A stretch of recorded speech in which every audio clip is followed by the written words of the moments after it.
기획예산처 장관 후보자에 이해운 전 의원을 지명했습니다. 이해운 후보자는 국회 예산결산특별위원회 간사, KDI 연구위원 등을 역임한 정책과 실무에 능통한 분입니다. 경제민주화 철학에 기반해 최저임금법, 이자 제한법 개정안 등을 대표 발의하고 불공정 거래 근절과 민생 활성화 정책을 추진한 바 있습니다. 단연간 의정활동을 바탕으로 곧 출범하는 기획예산처가 국가 중장기 전략을 세심하게 수립하여 미래 성장 동력을 회복을 시킬 적임자로 판단됩니다. 제가 무지개 얘기하고 포용 화합 얘기했더니 그러면 잡탕하자는 거냐 이렇게 또 얘기할 것 같아요. 제가 그 얘기는 아까 빼먹었는데 우리가 이제 우리는 푸른색을 상징으로 해서 이제 집권한 세력이긴 한데 다른 색깔들을 막 다 받아들여 가지고 그 무지개 색깔 다 섞으면 검은색 되는 거 아시죠? 그렇게 만들겠다는 건 아니고 각자의 특색들을 다 유지하되 우리 구성원 모두가 푸른색을 선택했을 때 가진 기대 또 우리가 해야 될 원리와 원칙, 가치 이걸 잃어보지는 않습니다. 그 일부 언론에서 세상에 어디라 뭐라더라 그 보수에만 자리 다 주면은 그러면 그 집권할 때 도움 주는 사람은 뭐냐 이런 이상한 기사도 막 쓰고 그러던데 뭐 다 주긴 뭘 다 줘요. 이 중에 국무위원 중에 우리 송 장관님, 우리 시학처장님 또 있나? 뭐 약간 있겠지. 중간쯤 그런 억지가 아니고 대체적으로 주류적 입장 이건 다 유지를 하고 근본적인 가치와 원칙 기준을 다 유지하는데 이것만 가지고는 안 된다는 거예요. 그래서 가급적이면 그게 훼손되지 않는 범위 내에서는 넓게 인재도 넓게 운동장도 넓게 이렇게 써야 된다. 그런 차원이라는 말씀을 드립니다. 잡탕을 만들자는 건 아니고 조화로운 오색빛깔 무지개를 만들자. 파란색 중심에 그런 얘기다라는 말씀을 드립니다. 사건은 2024년 4월 이해운 전 당협위원장 본인 총선 과정에서 해당 행위로 국민의힘에서 제명당한 기초의원을 선거 캠프에 합류시키려는 일이 있었습니다. 제명당한 이 기초의원은 민주당과 야합해 제명을 당했던 인물입니다. 저 포함 구의원 3명은 해당 과정에서 당과 후보에게 분명한 부담이 된다고 판단돼 문제를 제기하였습니다. 그런데 그 일이 있은 후부터 오히려 총선 운동 과정과 이후 당협 활동에서 배제를 시키며 당협 내 갈라치기를 시작하였습니다. 총선 이후 이해운 당협위원장은 낙선의 핑계를 해당 구의원 3명에게 탓하였고 2025년 2월에는 사람을 매수하여 허위사실로 윤리위원회 제소가 이루어지도록 하였습니다. 당시 저는 임신 초기였습니다. 작은 스트레스에도 매우 조심스러운 시기라 허위사실에 대한 소명으로 끝낼 것이라 생각하여 크게 신경 쓰지 않으려고 노력했습니다. 그런데 윤리위원회에 제소된 저 포함 당사자들은 증거와 증인까지 사실관계를 충분히 소명했음에도 불구하고 2개월 당원권 정지라는 중징계가 내려졌습니다. 너무 힘들었습니다. 열심히 지역과 당을 위해 일해온 저에게 힘으로 거짓 증인까지 내세운 당협위원장의 괴롭힘을 겪으면서도 당시 저는 제 아기를 지키기 위해 더 이상 그 무엇도 하질 못했습니다. 그렇게 이해운 전 당협위원장은 당협위원장이란 힘을 이용하여 허위 증인까지 하게 하고 우리 국민의힘 중앙당까지 기만하며 힘을 가시하는 행동을 보여주었습니다. 저는 공정한 징계라기보다 경고였고 본보기였으며 조직을 길들이기 위한 수단이었다고 생각을 합니다.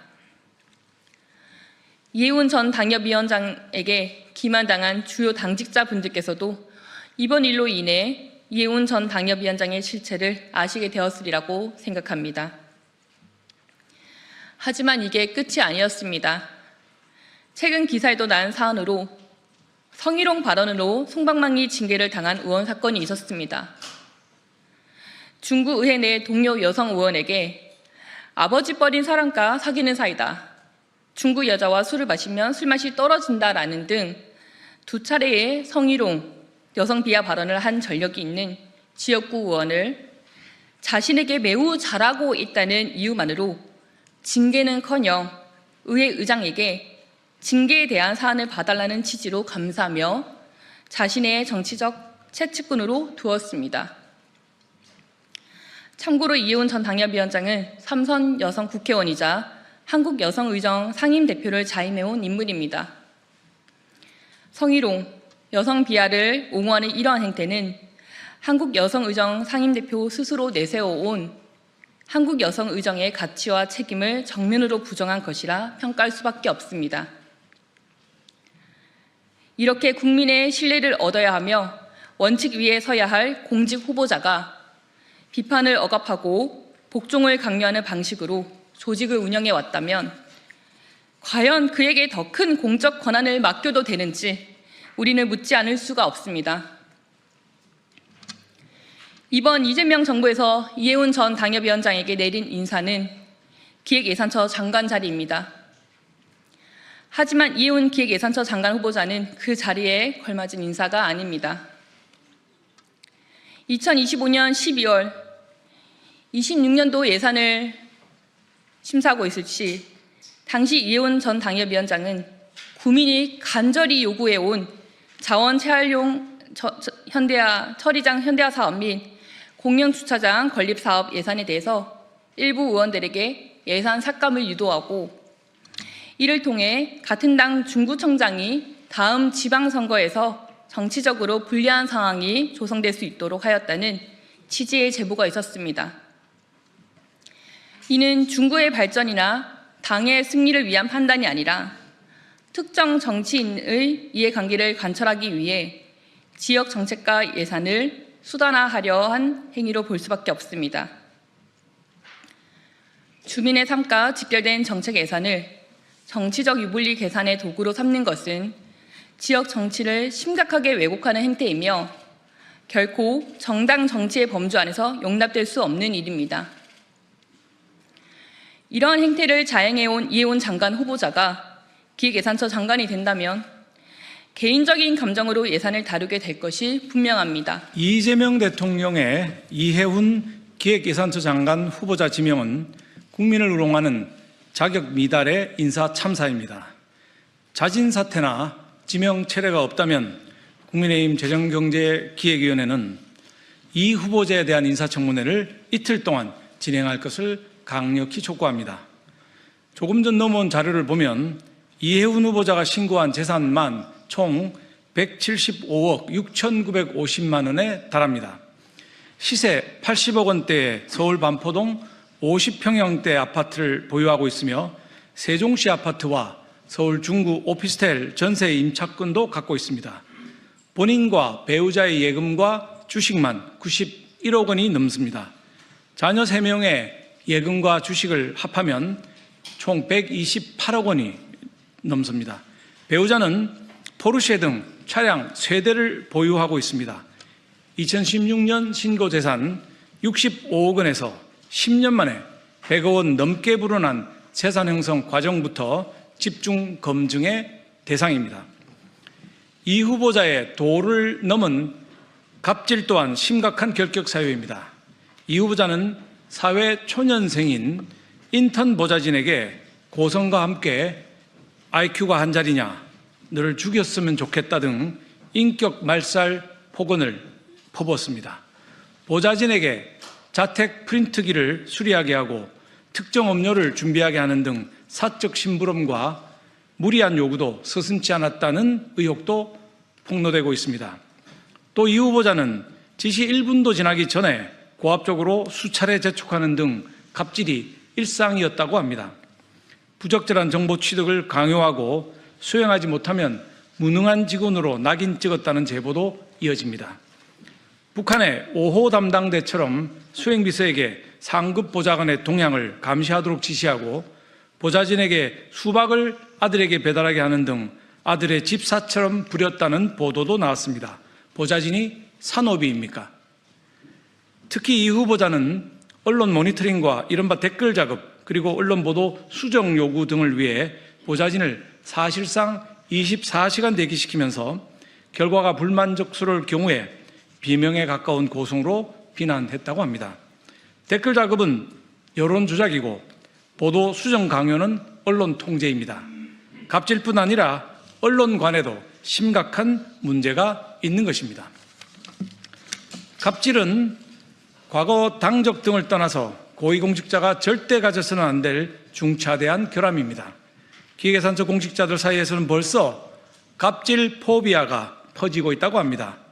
공직자들이 장관 갑질에 짓눌린다면 과연 나라 살림을 제대로 엄정하게 꾸려나갈 수 있겠습니까? 불가능할 것입니다. 또한 이 후보자 지명은 고환율과 고물가, 나라빚 폭증 등 대한민국 경제를 망친 이재명 정부의 재정 폭주를 가리기 위한 일회용 도구에 불과합니다. 이 후보자는 과거 좌파 정권의 확장 재정과 기본소득, 규제 일변도 부동산 정책의 위험성 등을 앞장서서 경고해왔지만 기획예산처 장관으로 지명되자마자 민생과 성장에 과감히 투자하겠다는 등 사실상 입장을 바꾸었습니다. 또 지명과 동시에 SNS와 블로그, 유튜브 등을 폐쇄를 했습니다. 정치인의 모든 발언과 행보는 신념과 지향점을 국민들께 알리고 판단을 구하는 이정표입니다. 그런데 무엇이 부끄러워서 과거 세탁부터 서둘렀습니까? 지금 우리나라 일반 정부 부채는 1,415조 원을 넘어서고 광의의 부채는 2024년 말 현재 4,632조 원에 달합니다. 국민 1인당 빚이 9천만 원에 달하는 셈인데 이 후보자는 이재명 정부의 무모한 재정 폭주와 현금 살포 포퓰리즘에 제동을 걸 신념이 있는 것인지 없다면 왜 장관직을 수용했는지 되묻지 않을 수 없습니다. 이 밖에도 영종도 땅 투기, 고리 대법체에 대한 투자, 175억 원대 자산 형성 과정, 과거 바른미래당 시절을 포함해 지역구를 둘러싼 각종 비위 및 측근 특혜 의혹 등 결격 사유와 검증 대상이 차고 넘칩니다. 이 후보자는 자진 사퇴하고 이재명 대통령도 인사 참사에 대해 대국민 사과하고 지명을 철회해야 마땅합니다. 이해운 후보자의 청문회는 열 가치가 없습니다. 후보자 지명 이후 제기된 각종 의혹과 문제, 그리고 그동안 걸어온 길을 돌아볼 때에 이 후보자는 검증이 아닌 수사 대상입니다. 공직 후보자로 도저히 인정할 수 없습니다. 이 후보자는 각종 의혹에 대한 국회의 자료 제출 요구를 거부하더니 정당한 문제를 제기한 한 국회의원을 오히려 고발하겠다고 합니다. 결코 묵과할 수 없는 국민에 대한 심각한 도전입니다. 각종 의혹에도 불구하고 끝내 지명 철회하지 않는 이재명 대통령이라는 뒷뼈만 믿고 국회를 기만하고 있습니다. 국민이 분노하고 있습니다. 이 지경까지 오고도 이 후보자가 그토록 훌륭한 인재라고 생각한다면 국회를 들여밟고 지고 가든 이고 가든 꽃가마를 태우든 하십시오. 그 선택의 결과는 온전히 이재명 대통령의 책임입니다. 이재명 대통령의 답변을 기다리겠습니다. 간사로서 좀 유감을 표하지 않을 수 없는데요. 지난번 저희 전체에서 오늘 오전 10시에 인사청문회를 개최하는 걸로 의결을 했습니다. 국민들에 대한 약속이죠. 당연히 10시에 청문회는 시작을 해야 됩니다. 그리고 시작을 하지만은 지금 위원장님이나 국민의힘 의원님들께서 지적하시는 부분들을 공식적으로 제기할 수가 있죠. 그런데 그런 절차가 없이 진행이 되고 있는 것에 대해서 우선 유감이고요. 그 다음에 또 박수영 간사님하고 께서 저한테 일정 연기나 일정 조정에 대해서 어떠한 말씀을 주신 바가 없습니다. 당연히 오늘 시작하거나 아니면 못하거나 뭐 둘 중에 하나일 거라고는 예상했습니다만은 일정을 조정하자라는 것에 대해서 저는 들어본 바가 없습니다. 그렇기 때문에 갑자기 위원장님이 일정 조정에 대해서 말씀하시는 것은 전혀 사실에 부합하지 않는다. 그런 말씀을 드리고 싶고요. 그다음 자료 제출과 관련해서 말씀드리면은 제가 간사로서 자료 제출을 책임지겠다고 간사님께도 말씀을 드렸었습니다. 여당 의원, 국민의힘 의원님들께서도 제가 말씀을 드렸는데, 그래서 지난 금요일 날 그 자료 제출이 부실하다는 지적이 있어가지고 박수영 간사님한테 그러면 꼭 급히 필요한 자료가 뭐냐 해가지고 26개의 사안에 대한 자료 목록을 제가 받았습니다. 그래서 그걸 가지고 후보 측에 전달해서 신속하게 의원님들께 전달하라고 요청을 드렸고요. 그게 잘 안 돼가지고 제가 어저께 1시에 박수영 간사님 만났었고 바로 또 조치를 해가지고 PDF 파일로 지금 공식적으로 행정실에서는 PDF 파일로 전달 의원들 못한다 그래가지고 제가 직접 받아가지고 박수영 간사님한테 전달을 했어요. 그래서 그 26개 정도의 항목인데 그 26개 중에서 3항목 정도는 아예 자료가 없어가지고 못 준다는 거였고 3개 정도는 가족이 동의를 하지 않아서 불가능하다라는 겁니다. 그래서 제가 볼 때는 간사로서 자료 제출을 철저하게 해드리겠다, 성실하게 해드리겠다는 약속을 어제 오후 3시까지 다 전달해드렸습니다. 자, 그러면은 전달을 했으면은 부족한 그럼 자료가 뭐가 있는지에 대해서 저한테 얘기를 해주셨으면 제가 또 추가적인 조치를 했을 거예요. 그런데 전혀 없었습니다. 없는 상황이기 때문에 일단은 그러면은 청문회를 시작하고 더 필요한 자료는 후보들한테 직접적으로 또 요구할 수 있는 거거든요. 이렇게 저희들이 최선을 다해서 이 청문회가 정상적으로 개최될 수 있도록 노력을 해왔는데 갑자기 후보조차도 이렇게 앉히지도 않고 이런 식으로 청문회 절차 조금 더 주십시오.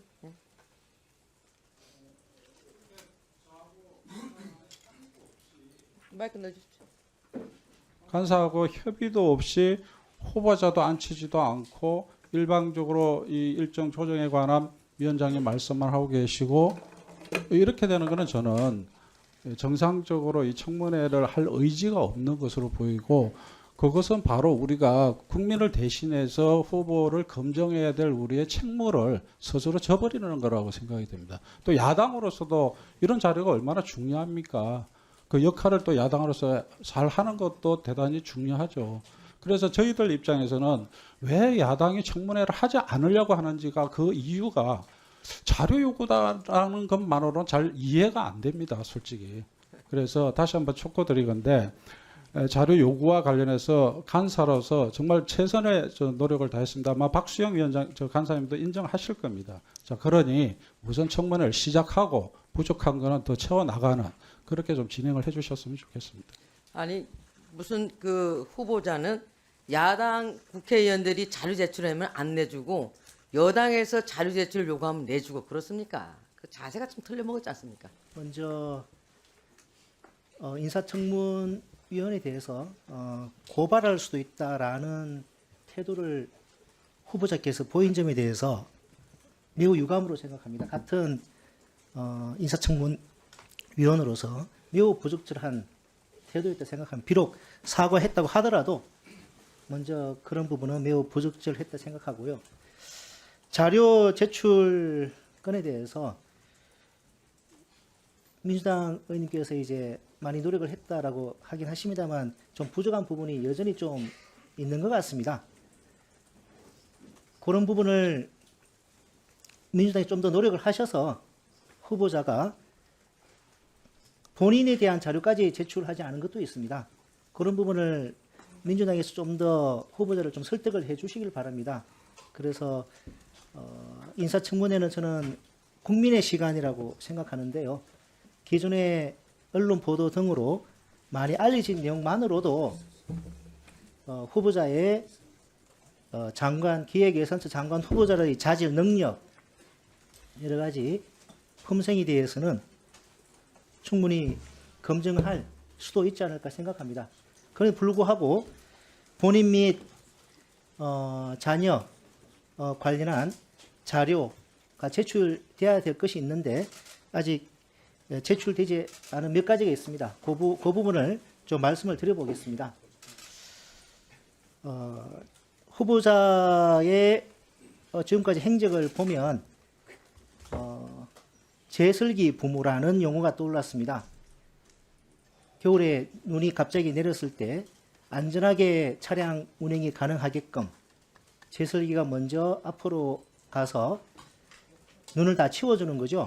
재산 정식뿐만 아니라 자녀의 성장 과정 그때마다 그런 역할을 한 제설기 부모라는 용어가 좀 떠올랐습니다. 자, 후보자와 배우자는 자녀들이 미성년자일 때부터 재산을 정식하는 데 큰 조력을 한 것으로 보입니다. 자녀들이 성인이 된 지금도 후보자와 배우자는 물론 자녀들까지 모 증권사 발행업에 동일하게 투자를 하고 있습니다.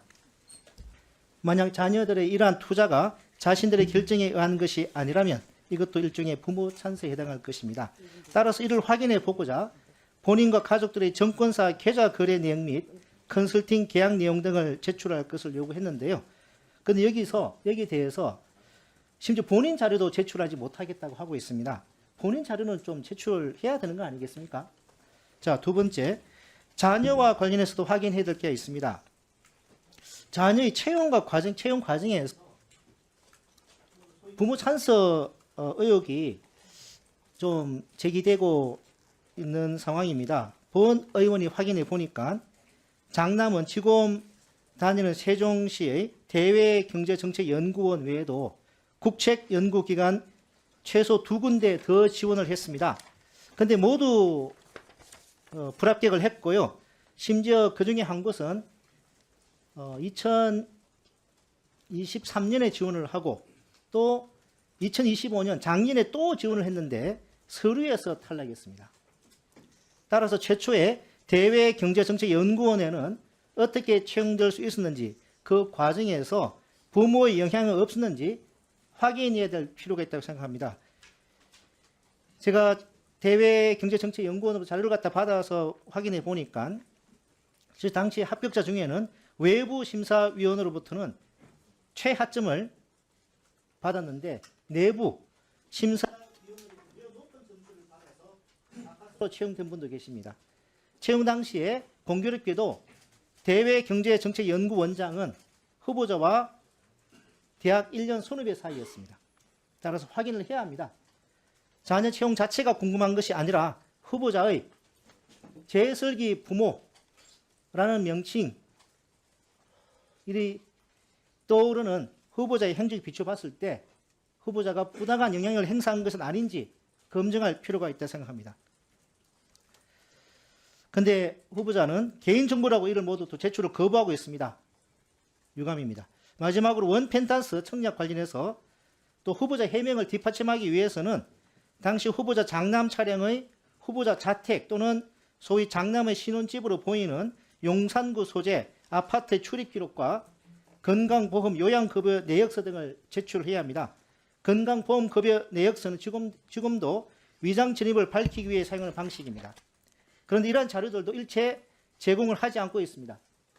자녀의 사생활이나 개인정보다 하면서 인사청문위원이 괜히 후보자 자녀의 사생활이 궁금해서 자녀의 자산 정책과 채용 과정에서 후보자를 비롯한 배우자의 부모 찬스가 없었는지 그리고 본인의 로또 청약 과정에서 어떠한 기위가 없었는지 확인하자는 것 아니겠습니까? 다시 한번 말씀드립니다. 일단 간사님께서 후보자를 좀 더 설득하셔서 이러한 자료들이 조속히 제출되도록 노력해 주십시오. 그리고 국민의 시간인 인사청문회가 조속히 진행되길 바랍니다. 김영환 의원님. 제가 오늘 또 역사적인 순간들을 또 이변들을 보고 있습니다. 자료라는 것을 한 번이라도 만족하고 인사청문회 하신 적 있어요? 이미자 위원장님, 그러니까 박수영 간사님, 우리 여기 김태년 의원님 5선이신데 의원들이 자료를 한 번이라도 100% 만족하고 윤영석 의원님 만족하고 인사청문회 하신 적 있으세요? 그러니까 아니 무슨 말이냐면 아니 제가 발언하니까요. 그러니까 좀 들어보시고요. 그러니까 최상목도 그랬고요. 그 전에 한덕수도 그랬고 다 그랬습니다. 그런데 제가 말씀드릴게요. 근데 보통의 인사청문회 과정을 보면 인사청문 날짜가 정해지고 후보자 출석한 다음에 자료가 미진한 거에서 어떻게 처리합니까? 후보자에게 그때 확인하고 자료를 오후 몇 시까지 갖다 달라. 이런 과정이 정상적인 절차 아닌가요? 그러니까 간사님, 적어도 경기도에서 수없이 했잖아요. 인사청문회 했지 않습니까? 자료 제대로 제출하셨었어요? 안 하셨잖아요. 본인도. 예? 뭘 다 냈습니까? 예? 제가 그때 인사청문위원이었습니다. 간사님. 후보자 출석시킨 다음에 부족한 자료가 있으면 몇 시까지 정확히 확인하고 그리고 제출할 수 있는 자료인지 없는 자료인지 여기서도 다 확인을 돼야 될 거 아닙니까? 인사청문 날짜 잡아놓고 자료가 불충분해서 인사청문 날짜를 조정하겠다? 제가 듣도 보도 못한 말씀들이세요. 그때 여당일 때는 다 그렇게 하셨습니까? 권영세 의원님, 자료 만족하고 인사청문 하신 적 있으십니까? 예? 없으시잖아요. 자, 김영환 예? 의원님. 후보자 의사 진행 세우고 해주시기 바랍니다. 일단 후보자 출석시키고 자료 요구를 하시자고요. 그러니까 자료 요구 하시자고요. 저도 하고 싶은 말이 많아요. 이해운 후보자에게. 그리고 자료 요구 할 것도 많아요. 출석시킨 다음에. 제가 무슨 예의를 어긋났습니까? 예? 그 얘기를 드리는 거잖아요. 예. 그러니까 후보자 세우고 자료 요구 계속하고 확인될 때까지 날밤을 세우든 어제든 인사청문회는 진행해야 될 거 아닙니까? 국민들이 다 이 광경을 보고 있지 않겠습니까? 자료 요구를 어떤 요구를 하는지도 국민들이 다 보고 계실 거예요. 그리고 이 과정을 꼼꼼히 적격한 후보인지 아닌지도 국민의 판단이고 우리의 노력은 최선을 다해야 될 것 같습니다. 이상입니다. 네.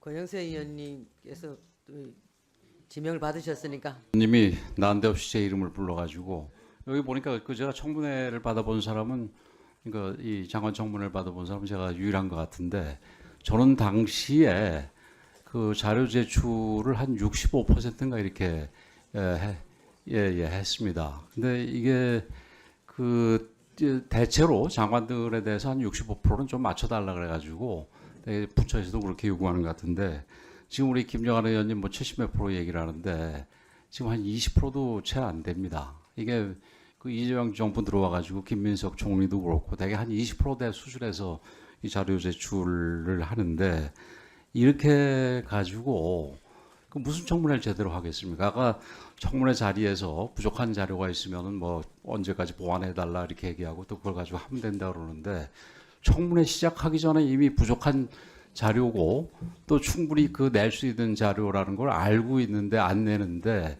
그때 청문회 일단 시작한 다음에 내달라 그러면 그거 내겠습니까? 그리고 이해운 후보자가 언제든지 지금 뭐 입장을 수시로 바꿔왔는데 거기서 청문회 때 무슨 뭐 본인이 좀 불리할 수 있는 내용을 제대로 얘기하겠습니까? 그리고 민주당도 지금 보면은 과거 강선우 그 의원 같은 경우에 이 갑질 정도만 가지고 바로 낙마를 했습니다. 근데 여기는 지금 갑질뿐만이 아니라 지금 온갖 문제들이 많아가지고 우리 당에서는 지금 이 사람이 청문회 이 자리에 쓸 게 아니라 수사기관 경찰서에 지금 출두를 해야 될 사람이라고 얘기하는데 그럼에도 불구하고 무슨 이유인지 우리 당에서 뭐 아마 3번 의원을 시켜줬다고 우리 당의 뭐 검증 능력을 아주 철저하게 믿고 계셔서 그런지 뭐 죽으라고 지금 시키려고 그러고 있습니다. 근데 이런 상황에서 우리가 어떻게 덜렁 청문회를 열겠습니까? 그래서 조금 이례적이지만 우리 이 박수영 간사께서도 이게 청문회 일정을 협의하면서 이게 15일까지 자료가 제대로 제출되지 않으면은 이거는 연기할 수밖에 없다 이런 얘기를 분명하게 조건을 달았던 겁니다. 근데 그 조건이 이게 좀 안타깝게도 실현이 돼서 우리가 지금 할 수 없다는 얘기인데 우리도 뭐 청문회 하지 말라는 얘기는 아닙니다. 이게 충분히 청문회를 할 수 있는 그런 자료가 쌓여지면은 당연히 청문회를 해야지요. 근데 이제 아쉽게도 우리 이해운 후보자 같은 경우 지금 준 여당이라고 할 수 있는 이 조국신당, 조국혁신당인가요? 어떻게 이름을 모르겠네요. 우리 차규근 의원께서도 자료가 영 부족하다고 얘기하지 않습니까? 인물 자체도 문제라고 얘기를 하시지만 우선 그 전에 자료 자체가 부족하다고 그러는데 이게 어젯밤에 온 거를 가지고 오늘 아침에 해라? 어젯밤에 자료라도 제대로 왔으면 오늘 아침에 할 수가 있겠죠. 예를 들어서 뭐 증여세 납부 현황 이런 부분은 사실은 증여세를 냈는지 안 냈는지가 중요한 게 아니고 누가 냈는지가 중요한 거 아닙니까? 아까 우리 또 이 재설기 얘기를 하셨는데 차규근 의원님도 이게 아버지가 냈으면은 저기 아들이 증여세를 낸 거하고 또 다르지 않습니까? 증여세 자체야 우리 국세청에서 얼마나 철저한데 안 받아가겠어요? 받아가긴 받아갔을 텐데 누가 냈는지를 우리가 궁금해하는 부분 아닙니까? 그런 부분에 대해서 하나도 입증할 수 없는 자료를 내놓고 다 냈다 그러면은 이건 얘기가 안 되죠. 그리고 물론 뭐 자료 중에는 우리 김영진 의원님이 얘기하신 것처럼 무슨 뭐 금융거래 자료 일체 뭐 이런 것들도 있어요. 저도 받아보니까 그래서 속으로도 저도 그 장관 후보자 시절에 뭐 이런 걸 요구하나 이런 생각을 했던 적도 있는데 그런 건 당연히 못 내지요. 그러다 보니까 한 30%는 못 내게 되는데 이게 무슨 아까 우리 박수민 의원 얘기하셨듯이 애들 졸업장 내라는데 졸업장도 안 내고 뭐 이런 식의 거는 틀림없이 문제 아니겠습니까? 이게 청문회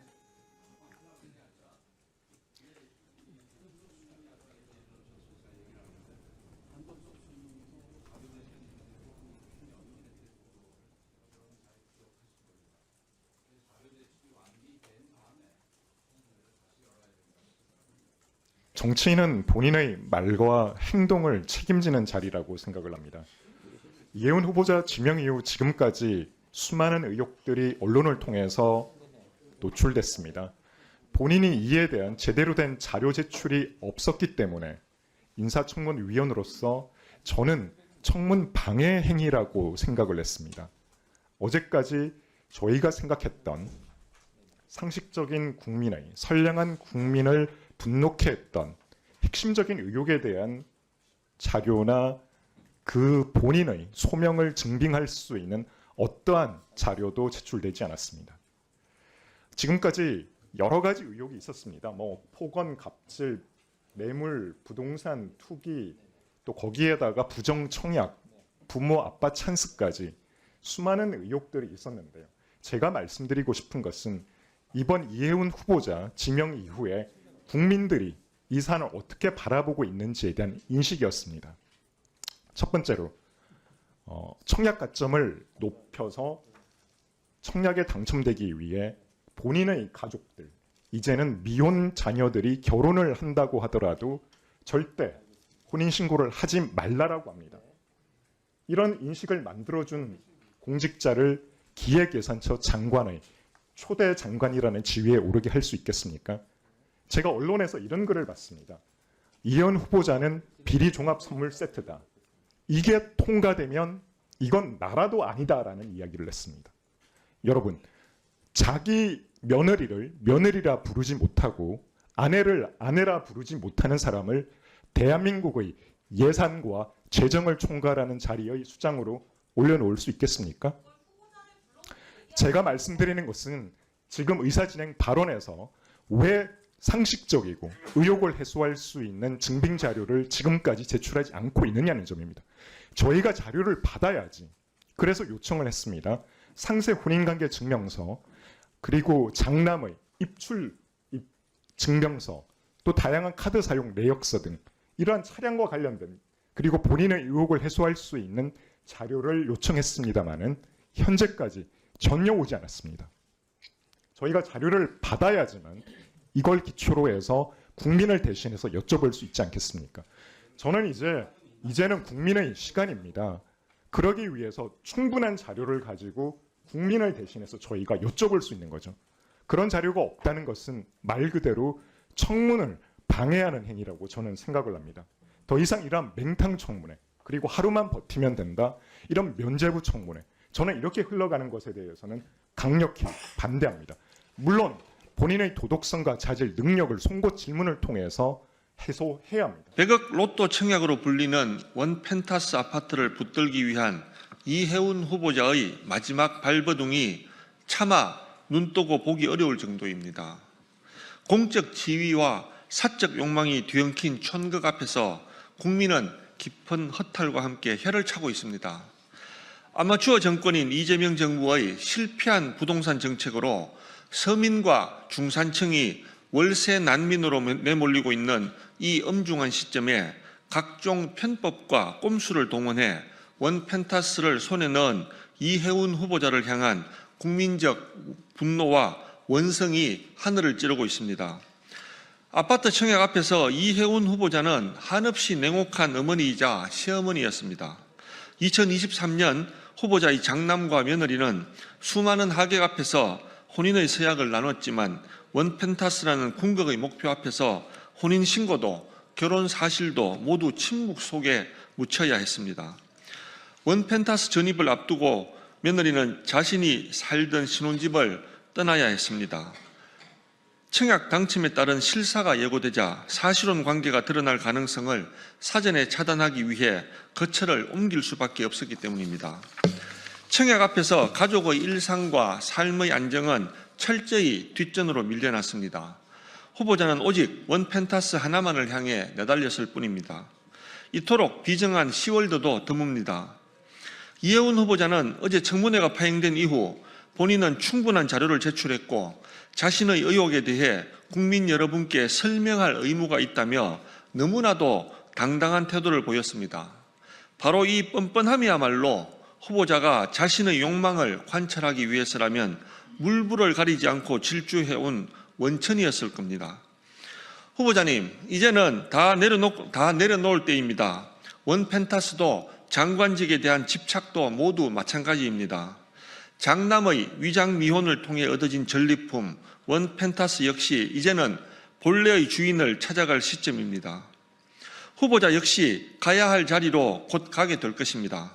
그 자리는 인사청문회장이 아니라 차디찬 수사실 안의 철제 의자입니다. 이 모든 것은 본인의 욕망이 자초한 결과입니다. 이제 그 결과를 온전히 받아들이고 조용히 물러나시기 바랍니다. 더 버틸수록 결국 모든 것을 잃게 될 수 있다는 점을 분명히 명심하기 바랍니다. 이게 지금 이해운 후보자 비망록입니다. 관련해서 이해운 후보자가 저와 언론인을 고소하겠다라는 이야기까지 했는데요. 이 비망록 때문에 후보자가 청문위원을 고소하겠다라고까지 운운한 만큼 철저한 진위 확인이 필요하다라고 생각을 합니다. 그래서 이거 진위 확인을 위해서 후보자에게 이거 비망록 한부를 좀 전달하려고 하는데 위원장님 허락해 주시겠습니까? 네. 예, 전달하고 이어서 발언하도록 그렇게 하겠습니다. 네.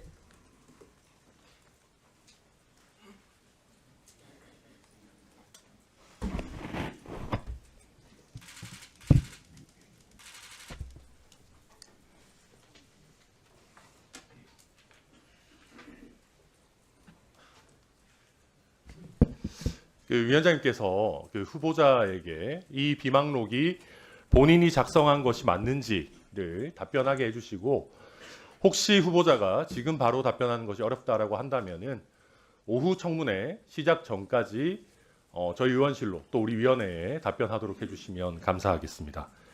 아울러서 아무래도 우리 청문위원님들께서도 이해운 후보자가 이 진위에 대해서 진실하게 답변하는지를 판단하실 필요가 있을 것 같습니다. 그래서 위원장님께서 허락해 주신다면은 위원장님과 우리 청문위원님들께도 이 비망록을 한 부씩 좀 전달 드리려고 하는데 위원장님 괜찮으시겠습니까? 네, 괜찮습니다. 예, 그러면 좀 우리 실무진에서 전달해 주시기 부탁드리겠습니다. 그리고 아울러서 우리 존경한 차규근 위원님께서 잘 말씀해 주셨는데 이 장남의 원펜타스 관련 부전 청약 관련해서 실제 거주 여부를 판단할 만한 자료가 그 어떤 것도 제출되지 않았습니다. 그래서 차규근 위원님께서 잘 말씀해 주셨듯이 뭔가 차량 운행 기록이라든지 이런 부분들이 최소한 나와줘야 검증이 가능하고, 만약에 이런 최소한의 자료도 제출하지 못한다라고 하면은 결국은 부정청약 사실을 인정한 것으로밖에 볼 수 없다. 그렇다라고 한다면 지금 청문회를 하실 것이 아니라 실제로 수사를 받으러 가셔야 되고 당첨 취소가 문제되는 상황이다. 그런 말씀 다시 한번 강조해서 드립니다. 이상입니다. 예, 후보자님, 장남이 연세대학교 경제학과 몇 년도 입학했습니까? 2010년도로 기억하고 있습니다. 네. 자, 장남의 대학 입학과 관련해서 이른바 아빠 찬스를 통해 사회기여자 전형으로 입학한 것 아니냐는 의혹이 제기되었고, 이에 대한 질문에 대해서 후보자가 지난 17일 서면 답변서를 통해서 장남은 사회기여자 전형이 아닌 다자녀 전형으로 입학했으며 해당 의혹은 전혀 사실이 아니다라고 밝혔습니다. 그렇죠? 네, 그랬습니다. 자, 이게 2010년도에 연세대학교 입학 전형입니다. 입학 전형 해당 요강 어디에도 다자녀 전형이란 말이 없습니다. 다자녀라고 하는 표현 자체가 없습니다. 이거 후보자 분명히 거짓으로 답변한 겁니다. 그렇죠? 2011년도에 의원님, 가서야 설명을 조금 드려도 될까요? 예. 2011년도에 가서야 연세대학교가 처음으로 다자녀 전형을 신설을 했습니다. 신설을 했고, 분명히 이거는 2010년도에 입학한 우리 후보자의 장남이 2011년도 전형으로는 입학을 안 했을 거니까 여기에 대해서는 분명히 차이가 있는 겁니다. 그렇죠? 네, 설명 좀 그런데 드려도 이거를 될까요? 왜 이렇게 서면 답변에서 해당 의혹은 전혀 사실이 아니다라고 이렇게 강조하면서 답변을 했죠? 네, 설명을 짧게 조금. 답변하세요. 그래도 시간은 조금 주십시오. 충분히 소명이 돼야 되지 않겠습니까? 네, 짧게 국민들께. 답변하세요. 예. 네. 처음에 이제 그 질문을 받았을 때 저희들이 17년 전 일이라 정확하게 기억을 못했습니다. 그리고 아들이 셋이다 보니 그 중에 누구였는지 기억을 못했고, 그래서 저희들이 학교 측에 계속 전화를 하고 문의를 했는데 학교 측은 17년 전에 여러 가지 자료는 보존기관이 경과해서 보관하지 않는다는 답을 듣고. 예, 거기까지 하시죠. 아니, 잠깐만. 실은 이거 지금 방금 우리 저 후보자가 기억하지 못한다라고 했는데, 저는 우리나라 대한민국의 어머니들이 자기 자식이 수시 전형으로 대학 입학할 때 어떤 전형으로 입학했는지에 대해서 기억하지 못한다는 거, 저는 이거 거짓말로 보고, 1월 7일 날 모 언론사에서 후보자의 장남이 이렇게 또 다른 아빠 찬스를 활용해가지고 사회기여자 전형으로 입학한 거 아니냐는 보도가 난 적이 있는데, 후보자나 후보자의 주변 사람들이 전화해가지고 소위 기자들한테 엄청나게 압박을 주고 그 기사를 내린 적이 있습니다. 이거 알고 계십니까? 알고 계십니까? 아니요, 어제 들었습니다. 어제 네. 또 거짓말. 이거 후보자는 입만 열만 거짓말 하시는데, 자 보십시오. 그러면 장남은 무슨 전형으로 입학했습니까? 그 설명을 드리면, 아니 무슨 전형으로 입학했습니까? 그래서 말씀을 드리고 있습니다, 아니, 의원님. 무슨 전형으로 입학했냐니까요? 그래서 지금 말씀드리지 예. 않습니까? 말씀하세요. 예, 그랬는데 그때 당시 이제 장남은 연락이 안 되고, 근데 이제 가족이 그때 아니 장남이 가장을- 어디 갔는데 연락이 안 돼요? 아니 근무 중인데 연락이 되겠습니까? 예? 아니 근무 지금 벌써 중인데 2주간의 시간이 지났는데. 그날을 말씀드리는 겁니다. 그때 그래서 자, 그만하세요. 자, 잠깐만 그만하세요. 아, 그래서 결국 의원님. 무슨 전형으로 입학했대요, 장남이? 그래서 지금 설명드립니다. 아니 장남이 무슨 전형으로 입학했다고 합니까? 그래서 어제 저희가 사실을 답을 하세요. 답을. 예, 말씀드립니다. 무슨 전형으로 입학했어요? 그래서 저희가 사회기여자 아니 전형으로 무슨 전형으로 입학했냐니까요? 지금 말씀드리고 있습니다, 의원님. 그 사회기여자 전형으로 입학했다.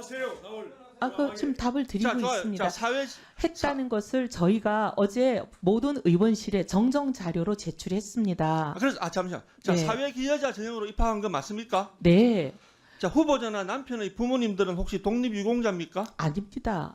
아니면 후보자나 남편이 국가유공자입니까? 아닙니다. 자, 그러면 한번 보시죠.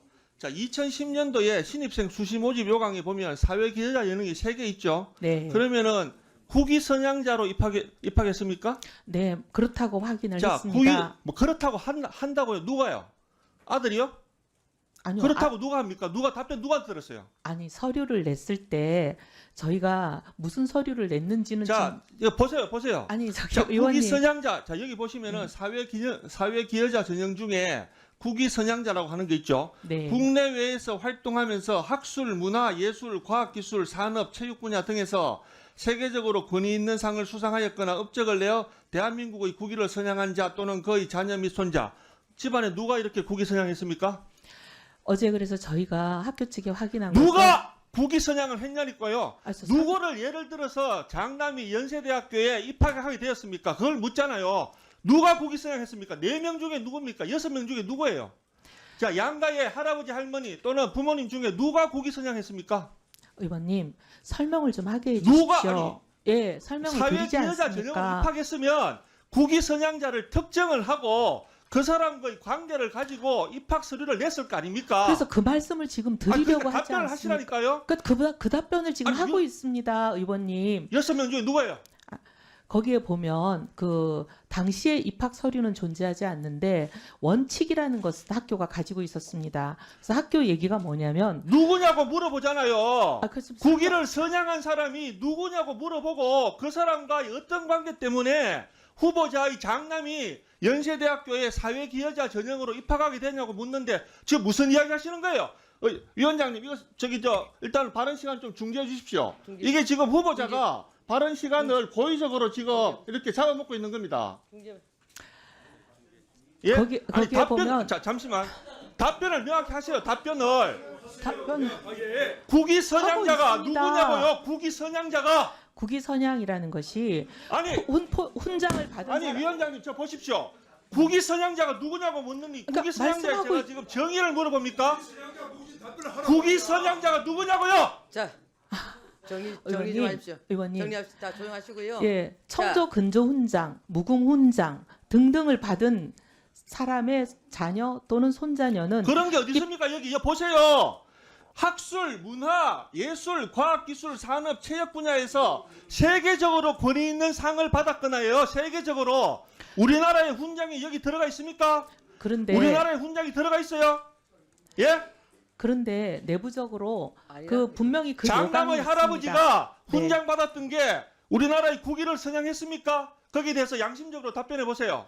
후보자 양심적으로 답변해 보세요.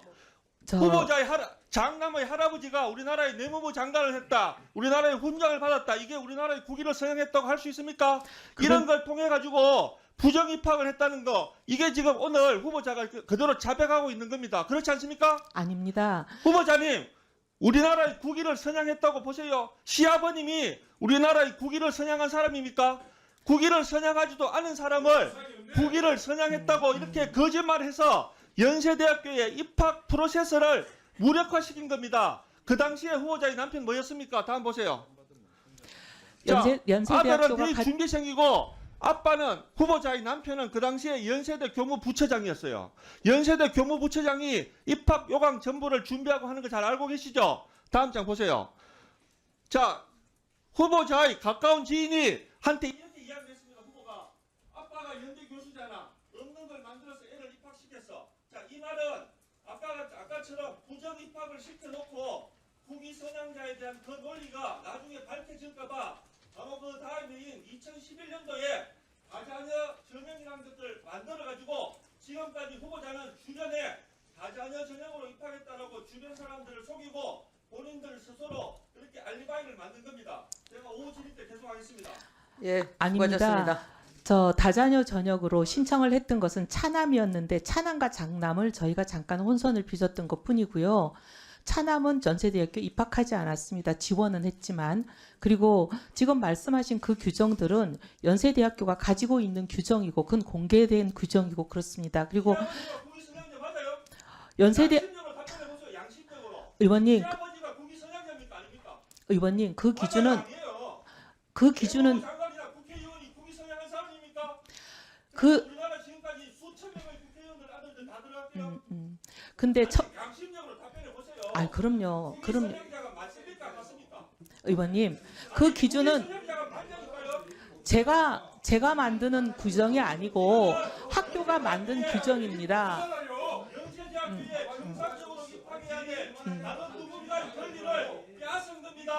전혀 그렇.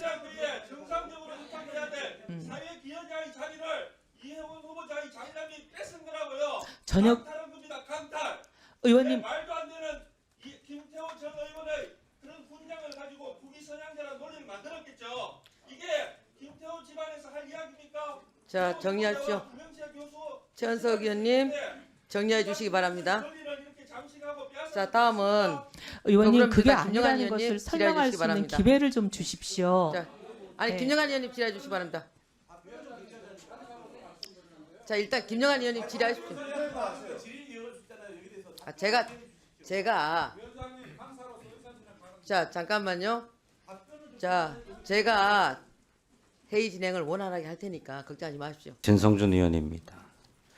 조금 전 우리 김영환 위원의 질의에 대해서 그동안에 매몰되어 있었던 당파에서 벗어났다 이렇게 말씀을 하셨는데 이것이 후보자에 지명되면서부터 벗어난 것이죠? 실은 그렇지는 않습니다. 저기 4월에 탄핵 선고 판결문을 보고 제 생각이 많이 정리가 됐습니다. 그래서 그때부터 이제 사실 당협 활동이나 이런 부분에 상당히 거리를 두고 최소한의 의무만 하고 있었습니다. 이렇게 당파성에서 벗어나려는 시도가 그런 겁니까? 당협위원장직을 유지하면서 최소한의 활동하는 것? 근데 이제 제가 저를 도우면서 또 내년 선거를 준비하는 시구위원들 때문에 또 그분들을 또 안 도와드리기가 좀 어려운 면은 있었습니다. 양쪽 가자니 원펜타스 문제 관련해서 묻겠습니다. 어디까지 할까요?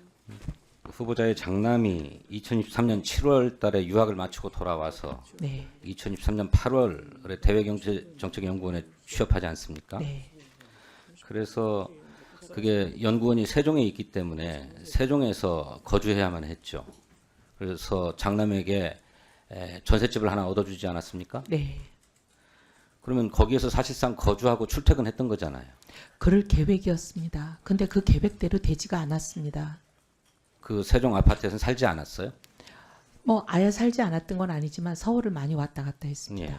네. 그랬군요. 세탁하고 빨래 이런 걸 혼자 하기가 좀 힘들었다고 합니다. 글쎄 세탁 빨래를 그렇게 매일같이 했나 보죠? 아니, 반포에 올라와서? 그렇지는 않은데 이제 식사도 어렵고 여러 가지 어렵다 보니 네. 그리고 그땐 또 결혼 준비하는 것 때문에 서울에 거의 있었습니다. 네. 많이 오갈 수는 있었겠죠. 네, 네. 근데 이제 세종에 네.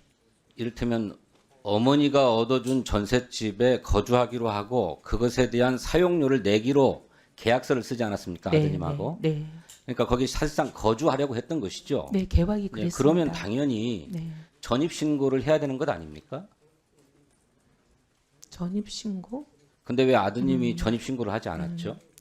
글쎄 그거는 저희가 그때 이제 아들은 직장을 좀 옮길 계획이 있었습니다. 서울로 다시.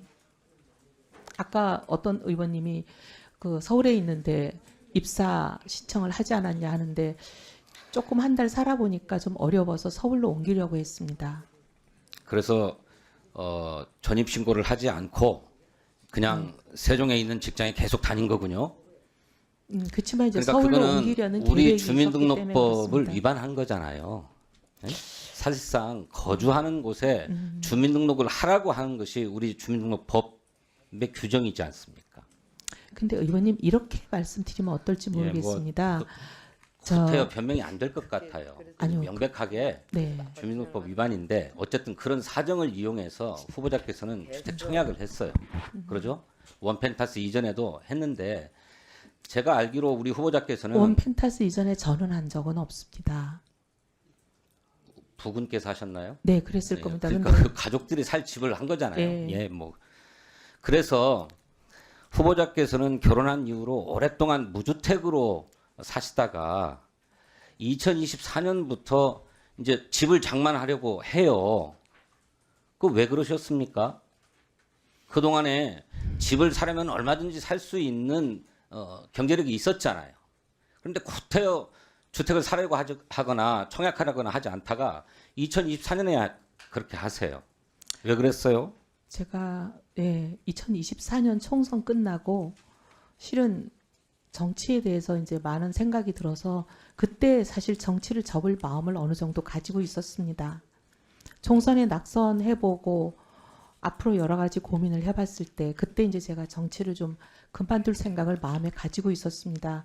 그런데 그 전에 집을 사지 않았던 것은 지역구가 서초였을 때였습니다. 지역구가 서초일 때는 종부세 반대 운동을 지역 구민들의 의견이기 때문에 할 수밖에 없고 그래서 종부세 반대 운동을 시작하면서 2006년에 저희가 상속받았던 종부세 내는 집을 팔고 시작했습니다. 그래서 그 국회의원을 하는 동안에는 종부세 내는 집을 가지지 않겠다는 생각이 있긴 있었습니다. 네, 그러셨군요. 네. 그런데 이제 정치를 더 이상 하지 않겠다고 생각하고 종부세 내도 되는 집을 이제 장만하려고 했던 것입니까? 그때는 이제 정치가 끝났으니까. 예. 예. 그리고 가족들이 그 전세 이사 다니는 것을 많이 힘들어했습니다. 그다음에 후보자의 아들이 2023년 12월 결혼을 했는데 네. 무슨 문제가 있어서 조직한 부부 사이에 불화가 있어가지고 결혼이 깨질 지경이었다 이렇게 말씀하고 계시는데 그때는 깨졌다고 판단했습니다. 그래서 한 1년 반 만에 다시 사이가 회복된 겁니까? 많은 노력을 했습니다. 정말 모든 사람이 많은 노력을 했습니다. 본인들도 했지만. 근데 그렇다면 그 후보자의 며느리 네. 이를테면 약혼녀라고 표현을 하시던데 사실상의 혼인을 했으니까요. 네. 그 며느리가 왜 후보자들의 이전을 위해서 집을 비워줘야 했습니까? 이전을 위해서 비워준 건 아니고요. 본인도 그렇지 않으면요. 이전하기 전에 집을 나갔습니다. 직전에 7월 네. 25일이라고 아까 우리 김영환 의원이 도표로 보여줬잖아요. 근데 이제 저희가 들어가게 된다는 것을 알면 사이가 좋지 않은 상황에선 당연히 나가지 않겠습니까? 그렇게 되는데 거기 있고 버티겠습니까? 그러면 며느리는 그 집에서 신혼집으로 얻은 집인데 혼자서 사신 거군요. 사이가 안 좋았는데. 왜냐하면 본인 몫이 반이 있습니다. 그 본인 몫의 절반 중에 일부는 시아버지로부터 빌린 돈 아니었습니까? 네, 맞습니다. 네. 그래서 그러니까 그 자꾸 빌린 50% 지분이라고 얘기하지 마세요. 우리가 볼 때는 돈이 많은 집안이라서 그런지 몰라도 좀 이해가 안 돼요. 근데 어쨌든 그 빌린 돈은 의원님 원펜타스 청약할 때 청약의 규칙에 네. 미혼인 자녀만 부양가족으로 인정되잖아요. 네, 근데 사실상 혼인을 올렸잖아요. 그런데 그거를 불화 상태이고 깨진 상태이고 또 주민등록은 여전히 후보자 집안으로 되어 있는 것을 이용해서 청약을 신청한 거잖아요. 이용이라기보다는 그러니까 우리가 볼 때는 의원님, 명백하게 불법이에요. 그래서 저는 이 집을 저는 내놓으셔야 된다고 생각해요. 그렇게 하실 용의가 있습니까? 수사기관의 결과에 따르겠습니다. 집을 포기. 아니요, 따르겠습니다. 후보자님, 그 강선우 의원이 여가부 장관에서 왜 낙마했죠? 네, 언론 보도대로인 것으로 알고 있습니다. 그게 뭡니까? 의원님 말씀하시는 그거죠. 본인 입으로 말씀해 주십시오. 저도 사실 그때 별로 뉴스를 보지 않아서 보좌진 갑질 정확하게는 때문인 거 모릅니다. 알고 계시죠? 그렇게 들었습니다. 이해훈 후보자하고 강선우 의원하고 어느 분이 보좌진 갑질이 더 심했다고 생각합니까? 제 불찰에 대해서는 더 이상 여기서 변명의 여지 없이 사과합니다, 의원님. 그 이해훈 후보자 같은 경우에는 조국 장관급의 내로남불도 있는 게요. 이해훈 후보자 책에서 갑질 근절이 후보자가 정치를 하는 이유라고 하신 적 있죠? 네, 사실 그때는 그 네, 갑질이라는 그러니까 의미는 짧게 말씀해 주십시오. 네. 그러면 그 후보자의 책에 의하면 후보자가 근절돼야 되는 세상 아닙니까? 후보자가 장관이 되는 게 맞습니까? 그때 이제 책에서 쓴 내용은 의원님 네, 그런 알겠습니다. 내용입니다. 네. 중소기업과 대기업의 원청과 하청 간의 자, 관계에 그럼 있어서 그렇게 할게요. 네, 중소기업과 대기업의 관계에서 대기업은 중소기업한테 갑질하면 안 되고 국회의원은 보좌진한테 갑질해도 됩니까? 그런 말씀은 아닙니다. 그러니까요. 근데 거기서 뭐 변명하실 일입니까? 본인의 갑질에 대해서 근절돼야 되는 대상이라고 생각하지 않으십니까? 그거는 고쳐야죠. 네, 고쳐야 되는데 예. 근절이 필요합니다. 그리고 제가 봤을 때 이해훈 후보자 보좌진 갑질이 더 심각하거든요. 강선우 후보자는 사퇴했는데 이해훈 후보자는 왜 아직까지 사퇴 안 하고 계십니까? 그 갑질이라고 말씀하신 여러 언론 보도 중에 사실인 것도 있고 사실이 아닌 것도 있습니다. 녹음이 나온 부분도 부인하시는 겁니까? 아니요, 그건 부인하지 않고 그것만 봐도 굉장히 심각한 것 아닙니까? 그 반성은 하고 있는데 심각하다고 생각하지는 않는다 이런 말씀이십니까? 아니요, 반성하지요. 그리고 고치겠다는 다짐을 정말 심각하게 생각하고 반성하고 계신다면 네. 국민 앞에 행동으로 보여주셔야죠. 애초에 수락하시면 안 됐던 거고 사실은 사퇴하셔야 되는 일이라고 보고요. 근데 제가 보기에는 아까 우리 진성준 의원님께서도 말씀하셨는데 집을 포기하실 생각 없어 보이시거든요. 네. 그리고 원펜타스를 지키기 위해서 저는 사퇴 안 하고 계시고 끝까지 장관을 하려고 하시는 것 같아요. 아마도 720조 예산을 다루는 엄청난 힘이 있는 장관이 되면 국토부든 경찰이든 원펜타스 부정청약 수사든 조사든 제대로 할 수 있겠습니까? 지금 이재명 정부는 어떤 권력의 외압도 받지 않고 엄정하고 공정한 수사가 이루어지고 이재명 있는 것으로 정부에 알고 대해서 있습니다. 언제부터 그렇게 잘 아시고 그렇게 칭송을 하셨죠? 칭송- 후보자가 이재명 당대표나 대통령에 대해서 비판한 내용 차고 넘치는데요. 그걸 이 자리에서 얘기할 건 아니고 부정청약 관련해서 또 좀 본론으로 들어가죠. 시간이 가니까. 후보자님, 우리가 아파트를 청약할 때 부양가족이 많은 걸 이유로 가점을 주는 이유가 뭡니까? 취지가 기본적으로 뭡니까?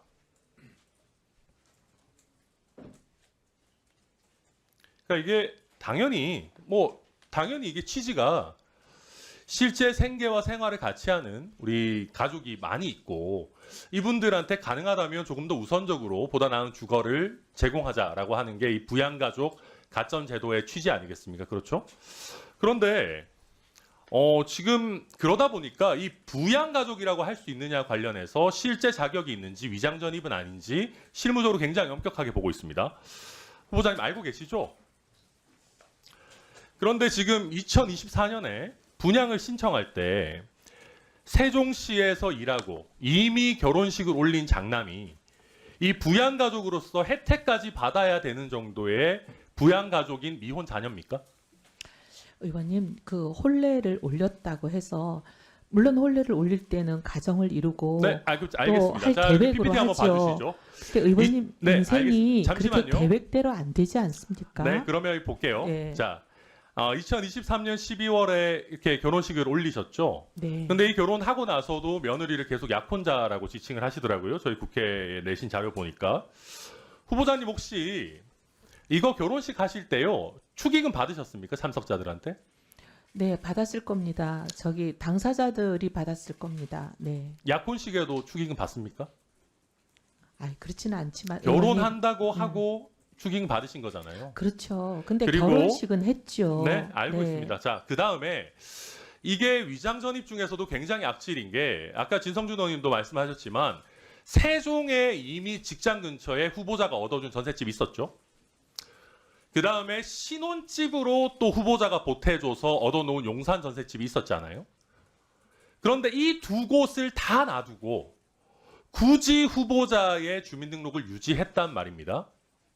이거는 누가 봐도 부정하게 청약에 부양가족으로 넣으려고 했던 거거든요. 의원님, 그때 당시만 하더라도 원펜타스가 청약이 분양 공고가 날지는 저희들 몰랐습니다. 원기옥 그리고 모으고 조합도 계셨다는 거잖아요. 지금 아니, 원펜타스만 청약 넣으신 게 아니고 원베일리도 넣으셨고 그 전에 퍼스티지였나요? 어디 하나 다른 아닙니다. 데도 아닙니다. 퍼스티지는 사시던 데였죠. 네, 네, 전세로 살고 있던 네, 곳입니다. 그 다른 데들도 지금 분양 냈던 게 저희 기록에 다 나와 있거든요. 그래서 의원님, 그거는 이거를 소위 지금 줍줍이라고 모으고 하는 계셨던 거잖아요. 모으고 계셨던 거고. 자, 그 다음에 그러면 장남이 후보자 집에 왔다 칩시다. 뭐 타고 왔어요? 버스 타고 왔죠. 그러면 교통카드 내역을 못 낼 이유가 있습니까? 아니, 그렇지는 않고요. 교통카드 내역을 지금까지 못 내고 있다는 것만 해도 후보자의 장남이 후보자와 같이 거주했다라고 하는 내용이 거짓말하는 걸 사실상 인정하는 거잖아요. 아닙니다. 그리고 의원님 좀 설명드려도 그러면 될까요? 내주세요. 어차피 내주시면 일이 깔끔하니까 그 다음에 며느리 얘기 말씀드릴게요. 며느리랑 사이가 안 좋았다 뭐 이런 얘기 하시는데 이게 며느리가 하신 게 보면 시간 라인이 기가 막힙니다. 청약 모집 공고 직전까지는 후보자와 시아버지가 보태준 전셋집에 용산 전셋집에 놔뒀다가 후보자 가족이 거기에 전입해야 되는 시기가 오니까 기가 막히게 본인이 빠져줘요. 이것만 보면 며느리랑 장남이랑 사이가 안 좋았던 게 아니고요. 거의 세계 최고의 효부 수준입니다. 시아버지 시어머니가 대박 로또 청약 받을 수 있도록 결혼도 했는데 주민등록도 안 합치고 혼인신고도 기다려주고 완전 효부 아닙니까? 이런 효부를 이런 식으로 국민들 보고 계시는데 매도해도 되는 거예요? 마지막으로 예, 후보자 관련해서 논란이 많아서 좀 체계적으로 검증하겠습니다. 5가지 기준 5점 척도로 질문 좀 드리겠습니다. 리더십, 정치신념, 준법의식, 도덕성, 전문성 5가지 측정해 보겠습니다. 후보자님, 본인의 리더십을 5점 척도 만점 1점에서 5점까지 중에 얼마 주실 수 있겠습니까? 제가 저를 셀프 평가하는 것은 이 자리에서 적절치 않은 것 같습니다. 국민이 평가하실 몫을 제가 어떻게 평가를 하겠습니까? 좋은 답변 같은데 성실하지 않습니다. 본인에 대해서 자기 측정을 하는 것이 메타인지고 그것이 리더의 기본 소양입니다. 내가 하지만 무엇을 어떻게 할 수 있고 내가 부하 직원을 어떻게 대하고 있고 그것에 대한 자각이 리더십의 출발입니다. 국민이 알아서 평가해라. 아니, 좋은 알아서- 말씀이신데 알아서 평가해라는 뜻이 아니고요. 1점에서 5점 척도 하시겠습니까? 안 하시겠습니까? 제가 제 내부적으로 혼자 할 수는 있지만 국민 앞에 그걸 말씀드리는 것은 국민 앞에 저는 알겠습니다. 온당치 제가 못한 태도 드리겠습니다. 같습니다. 저는 갑질로 인해서 1점 최하점 드리겠습니다. 다음 정치신념 평가도 미루시겠습니까? 모든 상황이 다 마찬가지입니다. 아까 당파성에 매몰돼서 사과도 못했고 인지도 못했다 하는데 지금 국민의힘 내에서도 계엄에 대해서 사과 완성하고 있는 사람이 있고 공개 발언하고 있는 사람 있습니다. 저도 했고요. 지난 12월 3일 저희 국회의원 107명을 대표해서 송원석 원내대표도 계엄에 대해서 사과하셨습니다. 저희가 충분히 전달 못 드린 점은 죄송합니다. 계속 노력할 것입니다. 그러나 장관 자리를 놓고서 갑자기 통합의 정신이 각성됐다. 어떤 국민이 어느 정도 이해할지 판단해 보겠고요. 정치신념 최하점 드리겠습니다. 이어가겠습니다. 탄핵 판결 직후라고 말씀드렸습니다. 네네네. 네. 갑자기 지명 전이 아닙니다. 네, 준법 정신 측정해 보겠습니다. 영종도 토지 KDI 연구 총괄 하실 때 예타 타당하실 총괄하실 때 투자하셨죠? 투자가 아닙니다. 그 상세하게 좀 설명을 드릴 시간을 아니요, 그거보다 세금 문제가 중요하니까. 그러면 재산 신고하실 때 보니까 매각가액 30억 4천만 원, 매입 12억 6천만 원, 양도 차익 17억 8천만 원, 장기 보유 특별공제 마이너스 2억 6천 정도에서 양도세 한 4억 8천 정도 낸 것으로 재산 신고하셨습니다. 맞습니까? 네, 정확한 숫자까지는 모르겠지만 대충 저 금액이 맞다고 기억하고 있습니다. 네, 근데 안타깝게도 제가 실거래 계약서를 입수했습니다. 실거래 매각가액은 44억 원으로 LH에서 수용되었고요. 매입하실 때는 7억 5천으로 등록세 내셨어요. 등록세 낼 때 7억 5천으로 실거래했고 이에 따른 양도 차익은 36억 5천만 원 정도 됩니다. 그리고 해당 토지는 비사업용 토지라 장기 보유 특별공제에 해당하지 않습니다. 그래서 아무리 작게 잡아도 양도세는 10억 이상 내야 합니다. 어떻게 답변하시겠습니까? 의원님, 저 말씀하신 저거 저희도 놀라서 저희가 혹시 실수했나 하고 이제 저 거래자는 남편인데 남편이 밤잠을 못 자면서 저걸 다 알아봤습니다. 알아봤는데 지금 말씀하시는 건 실거래가 가사 기준을 적용했을 때 저렇게 되는 것이고요. 소득세법 96조 2항을 보시면 거기에 8회 별도의 조항이 있습니다. 그리고 그때는 뭐라 그러냐면 실거래가 가세가 2007년부터 시행되기로 된 건 맞지만 2026년 12월 31일까지 거래된 모든 물건에 대해서는 기준 시가제를 적용한다고 되어 있습니다. 기준 시가제를 적용해서 계산하면 4.8억이 맞는 것으로 저희들이 예, 그러면 기준 시가로 신고하셨는지 실거래 기준으로 신고하셨는지 그 신고 양식 보여주십시오. 네, 제출하겠습니다. 아니요, 여기 제가 가지고 있어요. 띄워주세요. PPT에. 제 보면 이게 양도소득세 계산 명세서 해서 신고 양식인데 붉은 점선 내는 실거래로 신고할 때 기입하는 겁니다.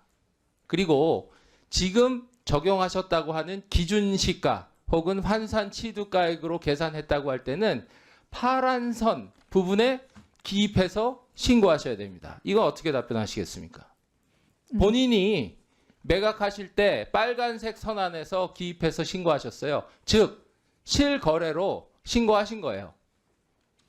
네, 의원님, 물론 제가 제 소유의 재산도 아니고 모든 거래는 남편이 해서 제가 당시 상황을 정확하게 기억은 못하지만 이번에 의원님이 문제 제기하시고 나서 저희들도 혹시 잘못한 것이 있을까봐 다각도로 다 알아봤습니다. 실거래로 신고하셨는데 기준 기준 시가라고 답변하신 얘기는 뭡니까? 기준 시가로 신고한 건데 의원님 얘기하신 저 부분은 저희가 실수가 있었는지는 챙겨보겠지만 어쨌든 기본 원칙은 그때는 기준 시가 적용으로 한다라고 법이 되어 있습니다. 후보자님, 제가 경고 하나 드리겠습니다. 과거의 행적보다 현재의 거짓말이 더 중할 수 있습니다. 네. 알고 탈세한 있습니다. 거는 탈세했다고 얘기를 하시면 돼요. 아닙니다. 그렇지 않습니다. 지금 실거래가로 신고하는 양식에 스스로 실거래로 적어 넣으셨어요. 기준 시가로 기준 가격으로 신고하는 란에 적지 않았어요. 근데 네, 의원님 그런데 지금 저거에 대해서 지금 이렇게 얼버무리시면 되겠어요? 아니요. 의원님 보시면 아시겠지만 가격을 보십시오. 가격이 저게 실거래가인지 기준 시가인지는 명확하지 않습니까? 아니 그러면 기준 시가 그 부분에 해서 신고를 하셨어야지. 왜 그리고 장기 보유 특별 공제 마이너스 2억 6천은 왜 하신 거예요? 그게 비업무용 토지인데? 아니요. 비업무용 토지일 뿐만 아니라 장기 보유가 3년까지는 그 공제가 기간은 적용되는 걸로 되는데 저희가 비업무용은 들었습니다. 해당이 안 되는데 왜 비업무용을 또 집어넣어서 2억 6천 절세, 탈세를 하셨냐고 묻는 겁니다. 제 질문에 그걸 답해 주세요. 의원님, 기간의 문제가 아니고. 의원님, 만약에 저희가 저걸 잘못했다면 국세청이 가만히 있을 곳이 아닙니다. 국세청에 국세청은 기간이 네. 지났고요. 저는 아니, 후보자의 당시도. 양심과 네. 후보자의 진실성을 여쭙는 거예요. 저 때 왜 저렇게 했는지 소명을 하셔야 되는 거지. 지금 제가 다시 말씀드리겠습니다. 과거의 탈세보다 현재의 거짓말이 중할 수 있습니다. 의원님, 저거는 기준 시가 적용을 한 것으로 그렇게 들었고 그다음에 그렇게 다 파악을 했고 확인을 했습니다. 네, 오후에 질문하겠습니다. 네. 네, 후보자님, 존경하는 이소영 의원 질의에 대한 답변에서 시댁에 부동산 관리하시는 분이 있다고 하셨는데 그분이 후보자 가족의 전입 신고 여부도 뭐 상담을 해주십니까? 상담이 아니라 저희가 맡깁니다.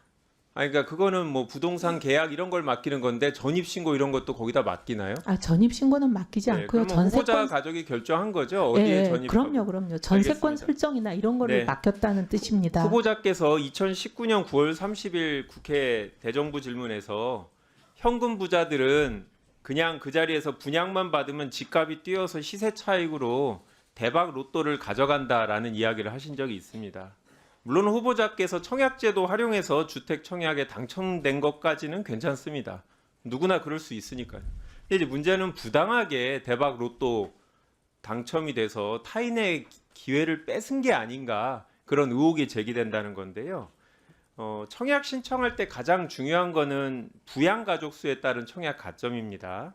만약에 이거 2025년 사례인데요.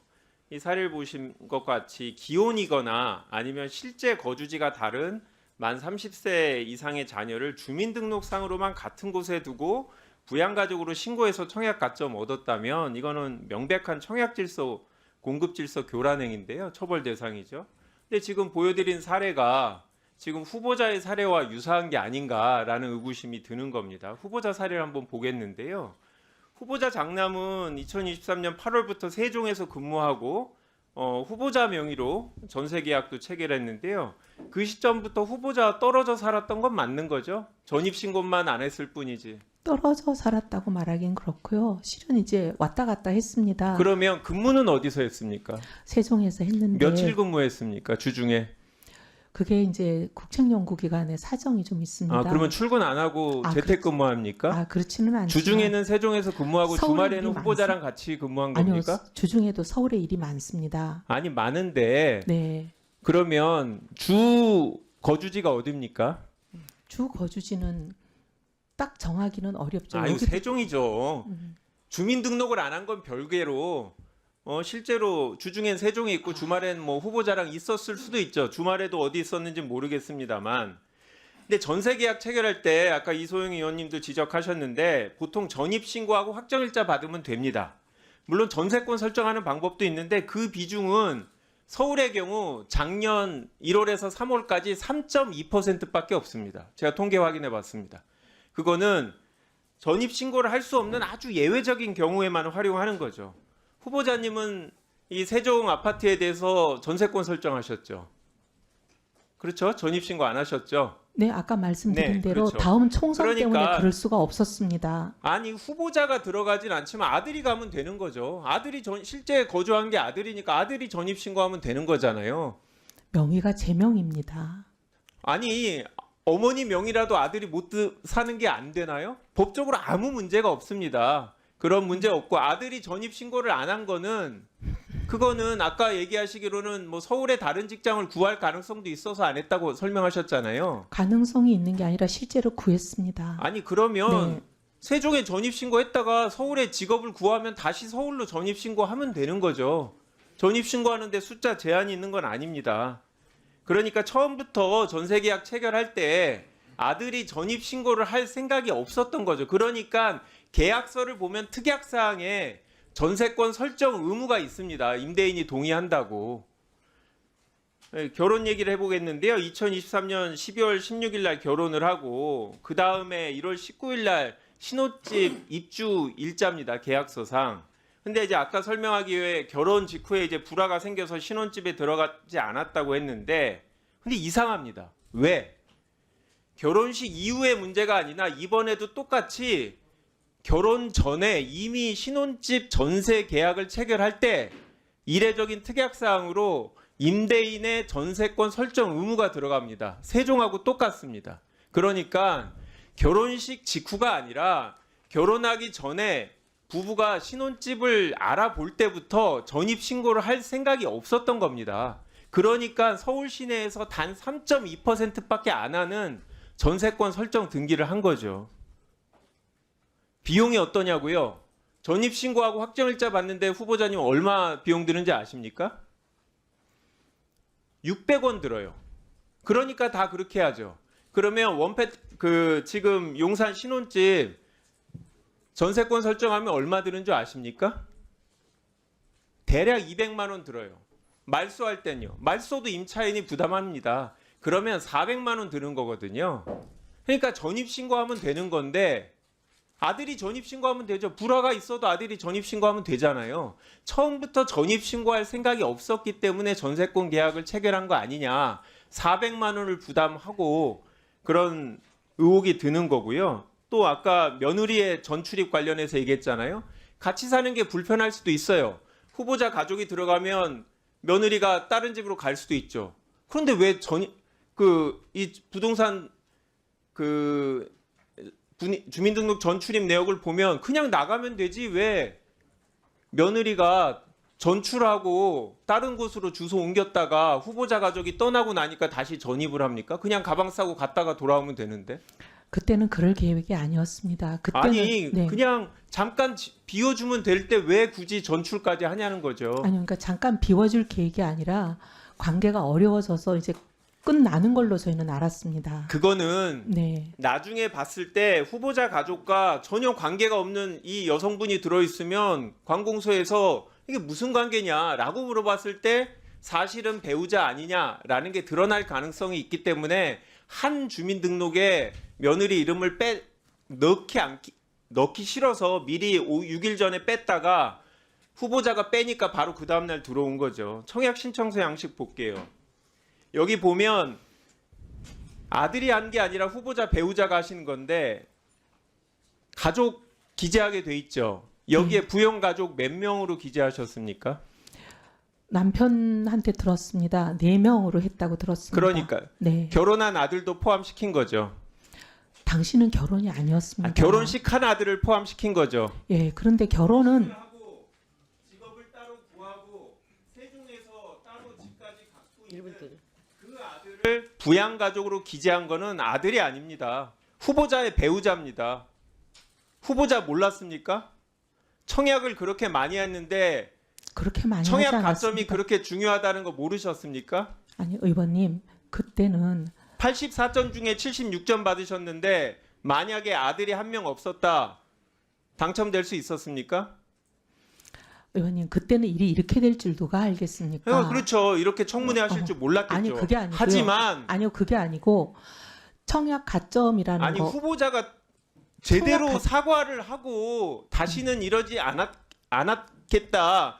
형식적으로 결혼을 안 했기 때문에 실질적으로는 기혼이지만 아니 굳이 그걸 밝힐 필요 없이 미혼으로 처리했는데 결과적으로 그것 때문에 당첨됐다면 미안하다, 사죄한다, 의도한 바가 아니다. 이렇게 얘기해도 국민이 납득할까 말까인데 이런 식으로 하시면 저 여당이라도 이걸 어떻게 후보자를 의원님, 그렇지는 않고요. 만약에 정말 위장으로 저희가 혼인을 해놓고 청약 가점 때문에 만약에 혼인신고를 안 한 거라면 청약 기준일이 끝나자마자 혼인신고하지 않았겠습니까? 근데 그러고도 1년 반이 지나서야 가까스로 봉합된 상황입니다. 의원이 그렇지가 않습니다. 정말 청약 때문에 그랬다면 그렇게 1년 반까지나 그 고통을 감내하면서 살 이유가 없지 않습니까? 그런 사정이 있었습니다. 그리고 아까 말씀하셨는데 용산집을 구하고 나서 문제가 생긴 그게 아니고요. 실은 이제 결혼하고 얼마 안 있다가 문제가 생겨서 그 발병한 시점이 용산집을 구하기 전입니다. 혼인 신고를 안 한 거는 아들의 결정이다 할지라도 그 아들을 결혼식까지 안 한 아들을 본인의 부양 가족으로 신청해서 청약한 건 후보자, 배우자 그리고 후보자입니다. 근데 의원님, 그때는 정말 혼인은 깨어졌다고 생각할 수밖에 없는 상황입니다. 공직자는 그 본인이 책임을 지고 뭔가를 해야 되는데 지금 그 후보자의 그런 그 태도를 보면은 보좌진들 탓을 하고 또 그 부정청약에 대해서도 또 아들과 그 며느리의 그 불화에 대해서도 탓을 하고 하는 그런 식으로 자꾸 책임을 미루는 자세 굉장히 보기 안 좋고요. 오늘 아들과 며느리 탓하지 않습니다, 의원님. 아니 지금 그렇게 탓하지 않습니다. 해명이 그렇잖아요. 해명을 그렇게 했지 않습니까?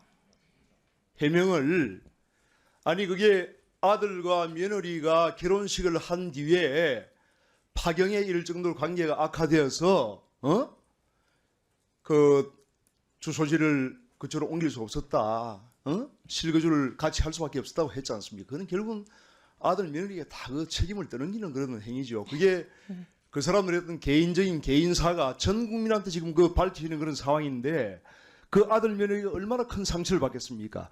저는 저럴 수가 있나 참 참담하다 그런 생각이 들었는데 어쨌든 하여튼 그 본인이 좀 책임 있는 자세를 좀 가지세요. 네, 의원님. 자꾸 탓하지 마시고. 네, 의원님. 그래서 그리고 이 얘기 말씀 안 드리려고 여태까지 있었습니다. 공직자나 정치인은 그 신념의 일관성이 중요한 겁니다. 그래야지 국민들이 그걸 그 신념의 일관성을 보고 일을 맡길 거 아닙니까? 그런데 본인이 그 12월 28일 날 그 지명받기 이전에 그 어떤 본인의 어떤 철학이나 신념과 완전히 지금 달라진 그런 행태를 보면서 본인이 소속했던 그 정당에 우리 당의 당원들 참 많은 실망을 하고 있고 또 많은 국민들도 아마 어떻게 저런 사람이 그 장관 후보자 되나 아마 많은 실망을 할 거예요. 그런 생각은 안 들어요. 의원님. 그리고 오늘 이 자리에서 제가 지금 그 시작할 때부터 지금까지 후보자의 모든 지금 답변을 다 들었습니다. 그런데 정말 그 답변들이 납득이 안 돼요. 납득이 안 돼요. 그래서 제가 보기에는 그 아마 이거는 뭐 여야 의원님들이 다 마찬가지일 거예요. 제가 보기에는 그 하나도 지금 더구나 오늘 보니까 그 아들의 그 대학 입학까지도 지금 전혀 모든 국민이 볼 수 있는 모든 지원자가 볼 수 있는 공개 요강에도 없는 본인이 배우자가 그 학교에 재직을 함으로써 어떻게 그런 것이 만들어졌는지 모르겠지만은 그런 어떤 전형의 기준을 가지고 입학을 했다는 것도 아마 국민들이 그건 전혀 납득하기 어려울 거예요. 그래서 이러한 부분이 하나도 지금 해명이 되지 않고 있다. 그리고 이제 본인의 지금 그 만약에 저걸 지금 기획예산처 장관 아닙니까? 기획예산처 장관이면은 국가의 참 엄청난 그 어떤 재원을 배분하는 그 자리입니다. 그럼 철저하게 공정 무사해야 됩니다. 사욕이 없어야 돼요. 사욕이 한치라도 있어서는 안 되는 자리입니다. 이 자리는. 그런데 본인의 그동안에 이런 그 자료들을 볼 때 정말로 이거는 그 일반 국민들이 도저히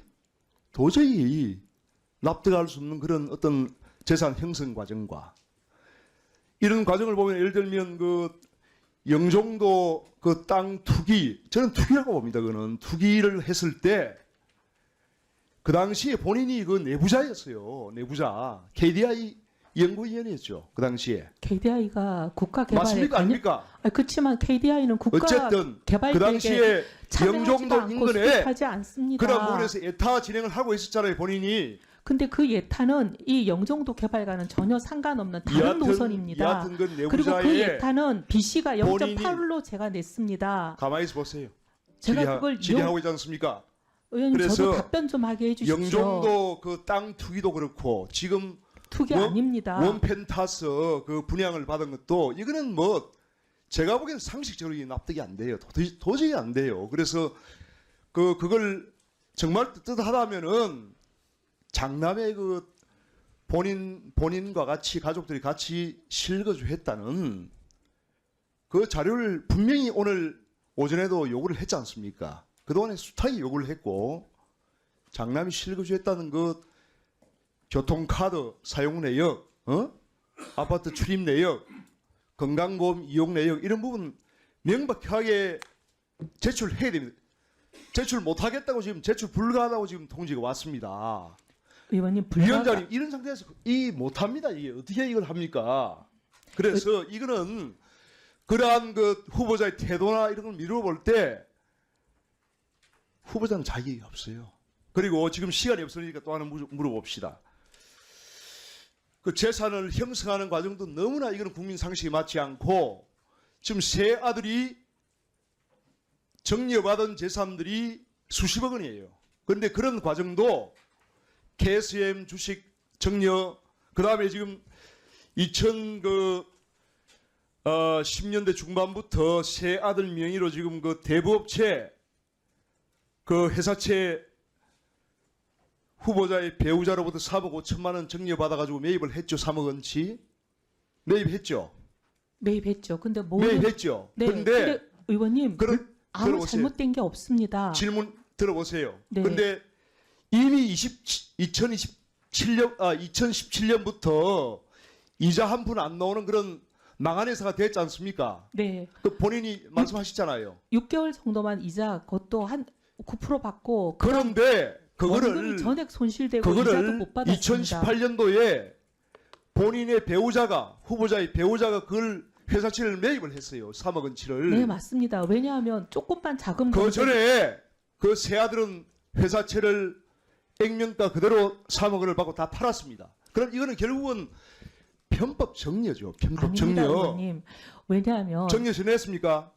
아니 증여가 아닌데 왜 그거는 증여세를 냅니까? 지금 의원님 저도 설명 좀 하면 안 됩니까? 판례도 일관되게 이런 부분에 대해서는 우회정려다. 편법 정려라고 판시를 하고 있습니다. 후보자는 양심이 있습니까? 네. 그리고 의원님 양심 있어요? 네, 의원님.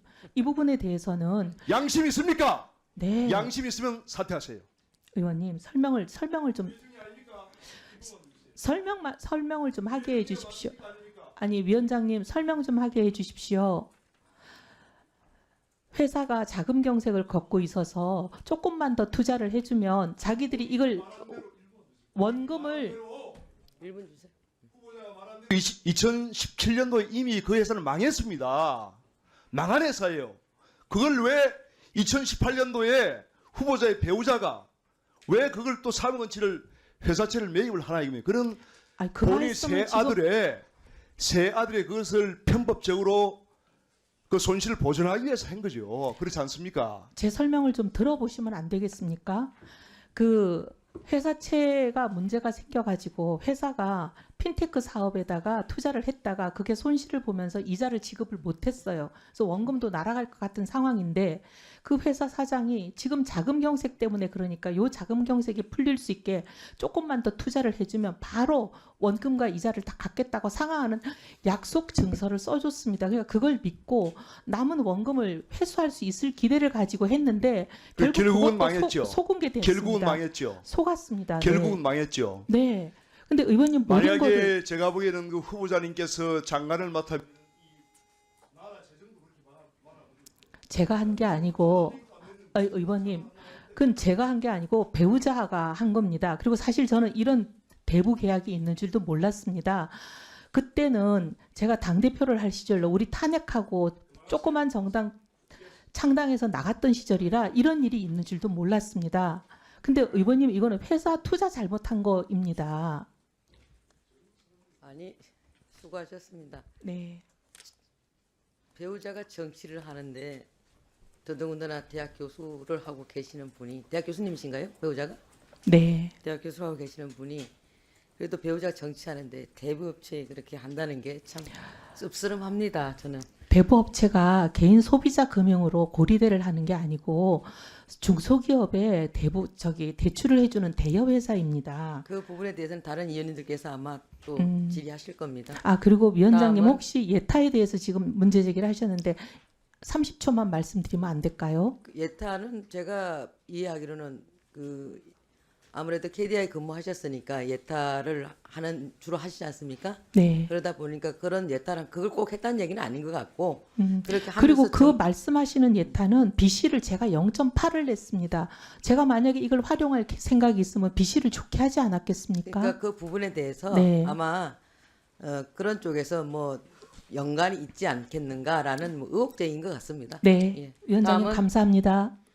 다음은 더불어민주당 정의당 오늘 이제 두 번의 질의가 더 남아 있고 다들 저는 이제 첫 번째 질의를 하게 됩니다.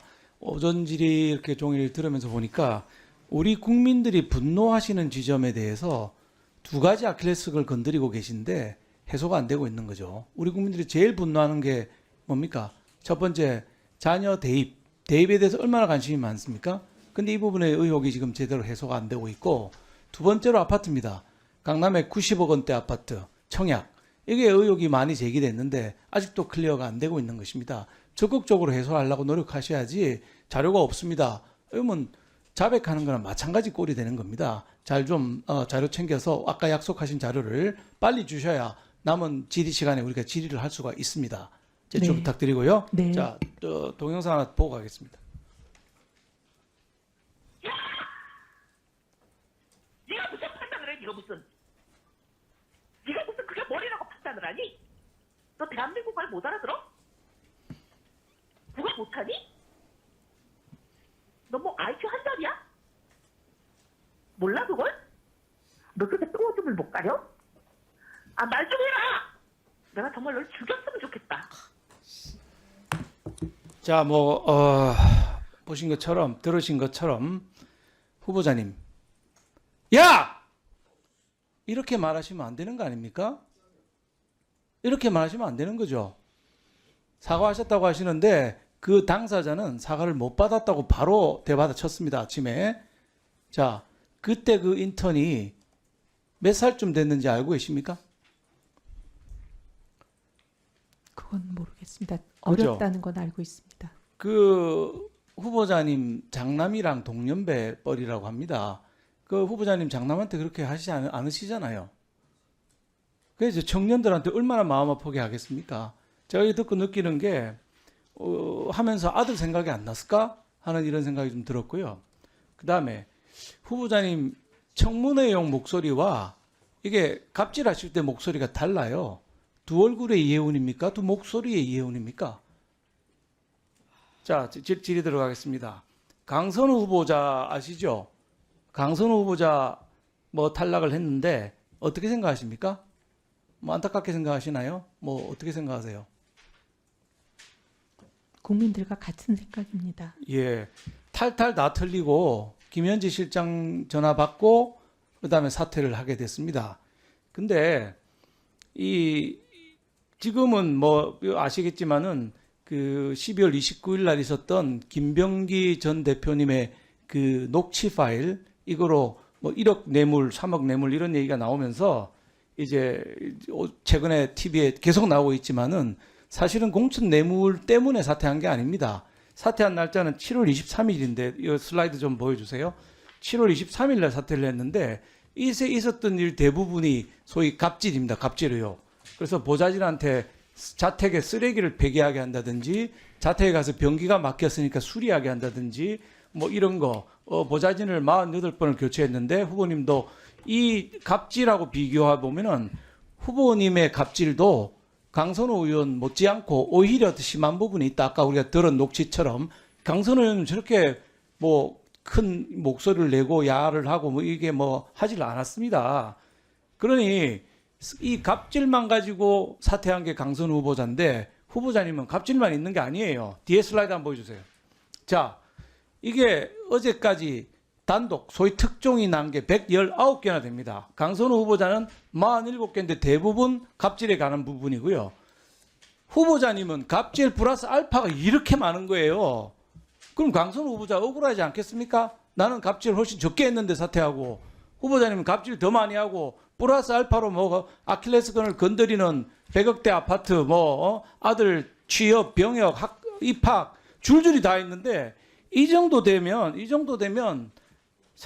본인이 그만두셔야 되는 거 아닌가 이런 생각이 듭니다. 그러니까 의혹의 무게가 강선우 전 후보자보다 훨씬 더 심하다 이렇게 저는 볼 수가 있겠습니다. 후보자님 생각 바뀐 거 좀 제가 물어볼게요. 자, 이거 한번 보시죠. 이재명 더불어민주당 경기지사 후보의 낯부끄러운 실체가 온 세상에 드러났다. 폐륜, 막말, 연인을 속이고 지위를 이용해서 협박한 불륜남이다. 이렇게 2018년 6월 달에 성명을 내셨어요.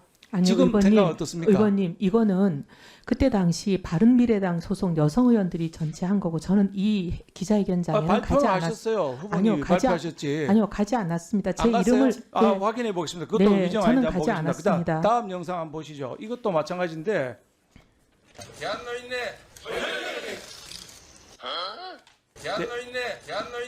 자, 대한노인회 가셔서 하셨던 걸 대한노인회라고 한 걸 가지고 후보자님이 당원들한테 돌리라고 지시하신 적 있습니까? 없습니까? 돌리라고 지시한 적은 없습니다. 없어요. 예. 위정 아닙니까? 오후에 저 증인 나옵니다. 아닙니다. 이거는 돌리라고 지시한 게 아니라 자, 오후에 증인 나오니까 그때 증인 선서 받고 한번 보도록 하십시다. 그 다음에 또 한번 봅시다. 자, 이재명 대통령에 대해서 뭐라고 하셨어요? 우리가 범죄 집단 뽑는 것도 아니고 대표부터 그때 당 대표이셨던 모양입니다. 전부 재판장 왔다 갔다 한다. 채널A. 입에 담기조차 민망한 인격적 자질, 한국경제, 법망 피해가는 법꾸라지 행태, 세계일보. 이 생각은 또 변화가 있습니까? 아니면 지금 똑같으십니까? 그렇지 않습니다. 그래서 생각이 바뀌었다 이런 말씀이신가요? 아니면 생각은 똑같다. 근데 정책 때문에 들어갔다 이건가요? 그럴 리가 있겠습니까? 그러니까 생각이 바뀌었다 이겁니까? 네. 예, 야, 대단하십니다. 예. 자, 그 다음 또 슬라이드 한번 보시죠. 을사늑약을 밀어붙였던 매국노 이완용의 마음과 다름없는 짓이다. 페이스북에 쓰셨어요. 맞습니까? 이거는 기억은 안 나는데 썼다고 지금 주장하시니까 썼겠죠. 뭐 증거 있습니다. 자, 그러면 이 생각도 변함이 없습니까? 아니면 이 생각도 변했습니까? 파주 연설이 뭔지를 지금 모르고 있습니다. 자, 다음 슬라이드 한번 볼게요.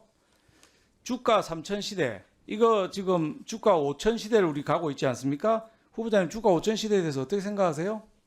이때와 지금은 다릅니다. 이건 문재인 정부 시절이라고 제가 분명히 기억하는데요. 그때 3천 시대는 금리가 고공행진을 하고 통화정책이 많이 풀려가지고 코로나 때 많은 자금이 풀려서 굉장히 거품이 우려되던 시기였고 지금 주가 5천하고는 상황이 지금은 물가도 알겠습니다. 안정돼 있고 편창 통화정책이 아닙니다. 생각이 자주 변할 수 있다. 이렇게 생각에 제가 따라서가 접수하겠습니다. 아니고 경제 여건에 따라서 그러니까 변하는 경제 여건의 겁니다. 상황이 좀 뭡니까? 예, 경제 여건이 바뀔 수 있다 이렇게 보겠습니다. 네. 자, 그 시간이 별로 안 남았으니까 저거 한번 보죠. 그 아파트 이사 저거 슬라이드 있나요? 이삿짐 계약서입니다. 이 희한한 계약서가 다 있습니다. 아까 말씀하실 때에 자, 원 펜타스에 들어갈 땐 가방만 듣고 들어갔다 그러셨죠? 아니요, 저기 식탕하고 그런 건 몇 개는 들어갔죠. 의자 몇 개. 옷 산 가방만 들고 들어가셨다며. 자, 여기는 어디 갈 때냐면 용산 가실 때 계약하신 서류인데요. 장소를 미정입니다. 어디로 가는지 몰라요. 근데 안에 자세히 읽어보면 컨테이너 3개를 빌려가지고 81평 아파트에 있던 걸 여기 다 갖다 넣은 것 같아요. 맞습니까? 네, 창고에 다 넣었습니다. 창고에 다 넣었죠. 네. 그 다음에 그러면 저기 들어가실 때는 원 펜타스 들어가실 때는 아까는 옷 가방만 들고 들어갔다고 했는데 이 집은 지금 여기 다 창고에 있습니까? 아니요, 그게 아니고요. 7월 30일 날 원래 있던 반포집 계약이 끝나서 거기에 있던 물건들 중에 버릴 건 버리고 그러니까 창고에 넣었고 넣었다니까요. 그래서 넣고. 계약서 있잖아요. 1,100만 원이나 들으셨대요. 이사하는데. 예, 그래서 들어갔고 그다음에 나중에 이제 그때 우리가 분양을 받을지 안 받을지는 글쎄 알 수 없는 상황입니다. 그래서 제 질문에 그래서, 답변을 하셔야지. 예, 자꾸 하는데 원펜타스 들어갈 때 어떻게 하셨냐고. 그 창고에 있던 걸 다 꺼내서 갔죠. 그러면 이삿짐 계약서 또 있습니까? 아니요, 이게 지금 두 개를 같이 이거 같이 한꺼번에- 하신 거예요? 예. 그럼 아까 그렇게 말씀하셨죠. 아까 답변하실 때는 뭐 가방, 옷가방만 그거는- 달랑 들고 들어가셨다고 그거는 하셨잖아요. 용산 갈때 손자 얘기고요. 장군님. 바쁘신데 와주셔서 감사합니다. 아침부터 청문회 진행되고 있는데 쭉 보셨습니까? 네, 계속 보고 있었습니다. 예, 보시면서 총평으로 어떤 생각이 들으셨습니까? 네, 정말 이제 좀 가증스럽다는 느낌을 많이 받았고요. 전체적으로 다 좀 거짓말이 좀 많았습니다. 주로 어떤 점이 그랬습니까? 기억나시는 점이 있으신가요? 우선은 이제 4월 이후 뭐 탄핵 선고 이후에는 활동을 잘 안 하셨다. 그리고 8월 이후에 정치할 마음이 없었다라고 하셨는데 그 이후에도 많은 활동을 하셨고 규탄 집회 뭐 이런 것도 또 다 저희 동원령까지 말씀하시면서 지시를 내리셨습니다. 아까 제가 질의할 때 거리에 내건 현수막 뭐 당에서 내려온 거 그대로 붙였지 자기는 모른다 이렇게 답변을 했는데 제가 아니라는 카톡을 또 보여줬거든요. 그다음 누가 보내주셔가지고 우리 참고인은 이 사실에 대해서 알고 계십니까? 현수막 같은 경우는 보통 통상적으로 당협위원장 허가가 없으면 절대 개첩을 할 수 없는 거거든요. 왜냐면 이제 돈이 들어가는 부분이고 장소에 대한 민원도 있기 때문에 당협위원장이 항상 검토를 하고 확인을 하게 되어 있습니다. 아까 카톡 보니까 글씨체까지 크기까지 위치까지 전부 다 지정해주고 있던 카톡인데 통상 그렇게 하지 않습니까? 네, 맞습니다. 그리고 장소 같은 경우도 혹시 좀 부족한 경우 있으면 직접 또 다른 의원 통해서 더 검색해서 네, 장소를 새로 임명하기도 합니다. 또. 예. 그 아까 또 제가 노인네라고 이렇게 발음 잘못하신 거를 돌린 적이 있냐는 분데 저도 사실 당협위원장이지만 이런 건 저는 안 돌립니다. 치사해서. 근데 이게 돌린 적이 없다고 했는데 그 부분에 대해서 알고 계십니까? 제가 이제 여러 가지 좀 유튜브 영상이라든지 이런 거 링크를 올린 걸 봤는데요. 텔레그램 방이었고 그 텔레그램 방에서 또 다른 의원들에게 그 링크를 올리면서 이걸 돌렸으면 좋겠다라고 말씀하셨습니다. 예. 제가 또 그 사이에 다른 분으로도 제보 받았는데 이거 보신 것처럼 돌리라고 하면서 쭉 돌렸고 밑에 또 의원께서 공유하겠습니다 하고 답하고 밑에 줄줄줄이 답이 들어있는 이걸 또 제보를 받았어요. 이게 TV 보시는 분들이 많기 때문에 실시간으로 지금 제보가 들어오고 있는 것입니다. 참고인은 저 후보자가 아까 또 제가 정치적인 변심, 이재명 그 대통령에 대한 평가 이런 거를 물어봤는데 그 관련해서 어떻게 생각하십니까? 네. 우선 이제 본인의 욕심으로 네, 자리를 좀 받았다 생각을 하고 있습니다. 예. 자, 바쁘신데 와주셔서 감사합니다. 더 물어볼 거 있지만 시간이 없어서 제가 시간을 아껴야 되기 때문에 자리에 돌아가셔도 좋겠습니다. 남은 시간은 나중에 질문할 때 쓰겠습니다. 네, 다음은 박성훈 의원님 질의해 주시기 바랍니다. 근데 집회에서 삭발을 요구한 게 맞습니까? 네, 맞습니다. 그 삭발식이 끝난 뒤 인근 중식당에서 너네는 공천 걱정하지 마라 이런 말을 했다고 하는데 맞습니까? 제가 참석을 하지 않았지만 당시 참석하셨던 의원님께 그렇게 들었습니다. 나는 경선 안 시킨다. 무조건 내가 찍어서 줄 것이라고 이야기를 했다고 하고요. 후보자는 이러한 행태를 작년 12월까지 계속해서 이어갔다고 합니다.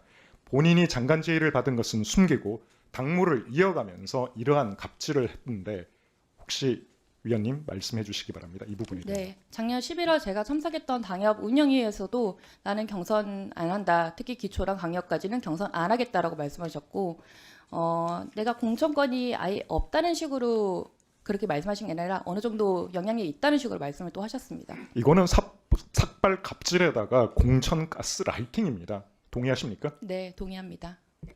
예, 수고하셨습니다. 저는 정말 그 후보자님 비망록 관련돼서는 후보자님의 말씀을 이해할 수가 없습니다. 내가 바본지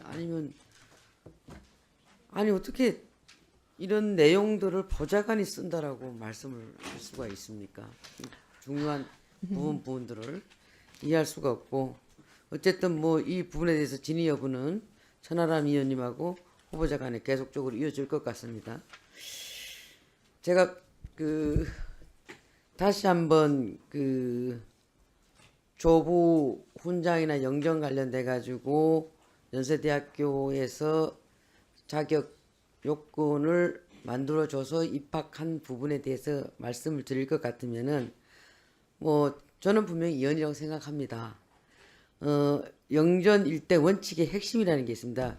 존경하는 우리 김한규 의원님께서 말씀하신 대로 이런 부분에 대해서는 세습이라든가 이런 부분을 신분적으로 하지 않기 위해서 이 조항이 만들어졌던 것이고 여기에 대해서 쟁점은 과연 그럼 이 부분을 갖다가 김한규 의원님 말씀하신 대로 국가 예우에 관련돼 갖고 독립유공자라든가 유족 보상에 대해서는 이 부분에 대해서는 보온적 차별로 봐서 허용이 됩니다. 그러나 취업 그리고 입학 이런 부분들은 상당히 그 심사가 엄격히 적용됩니다. 그래서 입학이나 또 취업 같은 경우에는 무효로 된다라는 게 본 의원이 주장하는 것이고 저는 또 그렇게 알고 있습니다. 그래서 물론 후보자께서는 연세대학교에서 그런 입시 요강이 있었기 때문에 그에 따랐을 뿐이라고 하지만 이 부분에 대해서 존경하는 최현석 의원님께서 이제 공방을 벌이시겠는데 이 부분에 대해서는 연세대학도 이 부분에 대해서는 자유롭지 못할 것이라는 말씀을 드립니다. 그리고 그 지금 5국 3특을 지금 추진하고 있죠. 정부에서.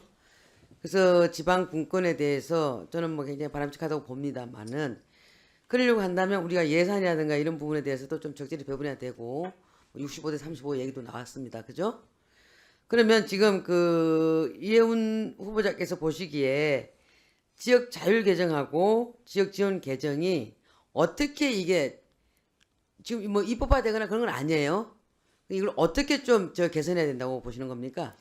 현재 지역에 좀 더 자율권과 재량권을 주는 의미에서 포괄 보조금을 확대한다든지 자율 개정에 대해서 좀 더 운영 방식을 개선하는 그런 점들이 필요하다고. 이게 좀 몇 대 몇으로 원래는 자율 개정이 더 많고 지역 지원 개정이 더 적었습니다. 그죠? 네. 이게 한 8대 2 정도 됐더니 뒤집어져 갖고 지금 또 거꾸로 8대 2인데 이 부분은 어느 선까지 이게 개선이 돼야 된다고 보는 겁니까? 예, 숫자로 말씀드리기는 어렵고요. 분명히 더 자율 개정이 많아져야 된다는 거에 대해서 많은 공감대가 있는 것으로 알고 있습니다, 위원장님. 아니 기획예산처 장관이 되실 분입니다. 네. 그리고 지금 5국 3특에 대해서 지금 국가가 추진하고 있고 여기에 대해서도 얘기를 많이 하고 있는데 이 부분에 대해서 본인의 소신이 있을 거 아닙니까? 그래도 쭉 국회의원 해오셨고 너무나 잘 아실 거라고 보는데 그래도 소신껏 한번 답변해 주시기 바랍니다. 굉장히 민감한 문제라 지금 이거는 제가 여기서 함부로 말씀드릴 사항은 아닌 제가 것 봤을 때 같습니다. 민감한 문제는 전혀 아니라고 생각합니다.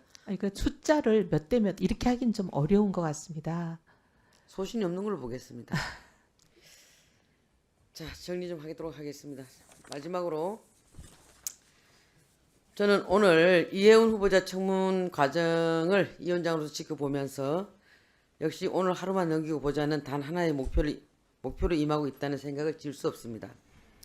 후보자의 각종 의혹에 대한 해명은 건전한 국민의 상식과 눈높이는커녕 막장 드라마 소재로서도 부족함이 없을 내용으로 공직 후보자가 아니라 이해운이라는 사람에 대한 깊은 회의감마저 듭니다. 오늘 이 청문회를 통해서 국민 통합을 운운하면서 이 후보자를 쓰겠다고 하신 이재명 대통령에게도 꼭 이 위원장으로서 전하고 싶은 얘기가 있습니다.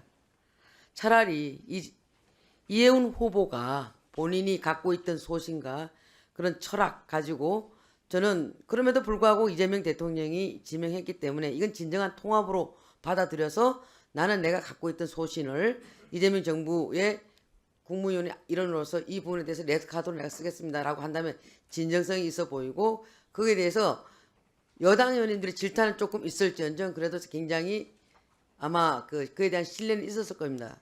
그런데 뭐 국가부채라든가 확장 재정이라든가 기본소득 지역 화폐 이런 부분에서 기존에 갖고 있던 소신을 다 버리고 하다못해 재정 건전성에 대해서도 제가 잘못 생각했습니다라고까지 얘기하니 이 부분을 어디서 어디까지 국민들이 바라봤을 때 신뢰를 할 수 있는지 그리고 이게 정말 진정한 통합이냐 저는 이건 통합이 아니라고 생각합니다.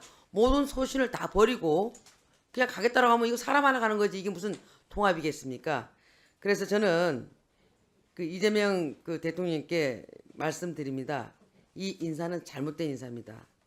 그렇기 때문에 이 인사는 해서는 안 될 인사라고 생각합니다. 아마도 청와대에서 보고 있겠죠.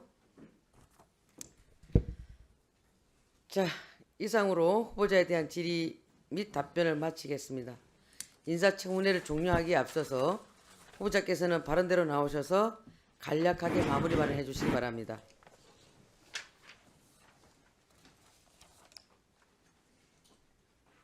이거 내가 해야 되지 않나? 존경하는 이미자 위원장님, 그리고 재정경제기획위원회 위원님 여러분, 오늘 긴 시간 차수까지 변경하는 그 청문회 과정에서 많은 조언과 당부의 말씀 주신 데 대해서 깊은 감사의 말씀을 올립니다.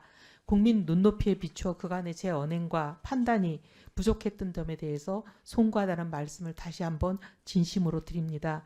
오늘 느낀 이 무거운 책임감을 한시도 잊지 않고 국민 한 분 한 분의 목소리와 마음을 더 낮은 자세로 더 세심하게 살피겠습니다. 위원님들께서 제게 공직에서 소명을 다할 수 있는 기회를 주신다면 오늘 주신 소중한 말씀들을 항상 유념하고 국회와도 적극적으로 소통하면서 맡겨진 소임을 다하겠습니다. 오늘 귀중한 시간 할애해 주신 위원님들의 노고에 깊이 감사드립니다. 감사합니다. 네, 수고하셨습니다. 이상으로 국무위원 후보자 기획예산처 장관 이해운 인사청문회를 모두 마치겠습니다. 오늘 회의에서 권영세 의원님, 최기상 의원님, 박대출 의원님, 진성준 의원님 등으로부터 서면 질의가 있었습니다. 해당 기관에서는 답변서를 성실하게 작성하여 주시고 서면 질의 및 답변 내용은 모두 회의록에 게재하도록 하겠습니다. 이재명 대통령은 이해운 기획예산처 장관 후보자에 대해 사회 각계 각층의 다양한 의견을 경청하고 인사청문회와 그 이후 국민적 평가에 대해 유심히 살펴보았습니다. 이재명 대통령은 숙고와 고심 끝에 이해운 기획예산처 장관 후보자의 지명을 철회하기로 결정하였습니다. 후보자는 보수정당에서 세 차례나 국회의원을 지냈지만 안타깝게도 국민주권정부의 기획예산처 장관으로서 국민 눈높이에 부합하지 못했습니다. 통합은 진영 논리를 넘는 변화와 함께 대통합의 결실로 맺어질 수 있습니다. 통합 인사를 통해 대통합의 의미와 가치를 되새기고자 하는 이재명 대통령의 숙고와 노력은 계속될 것입니다. 이상입니다.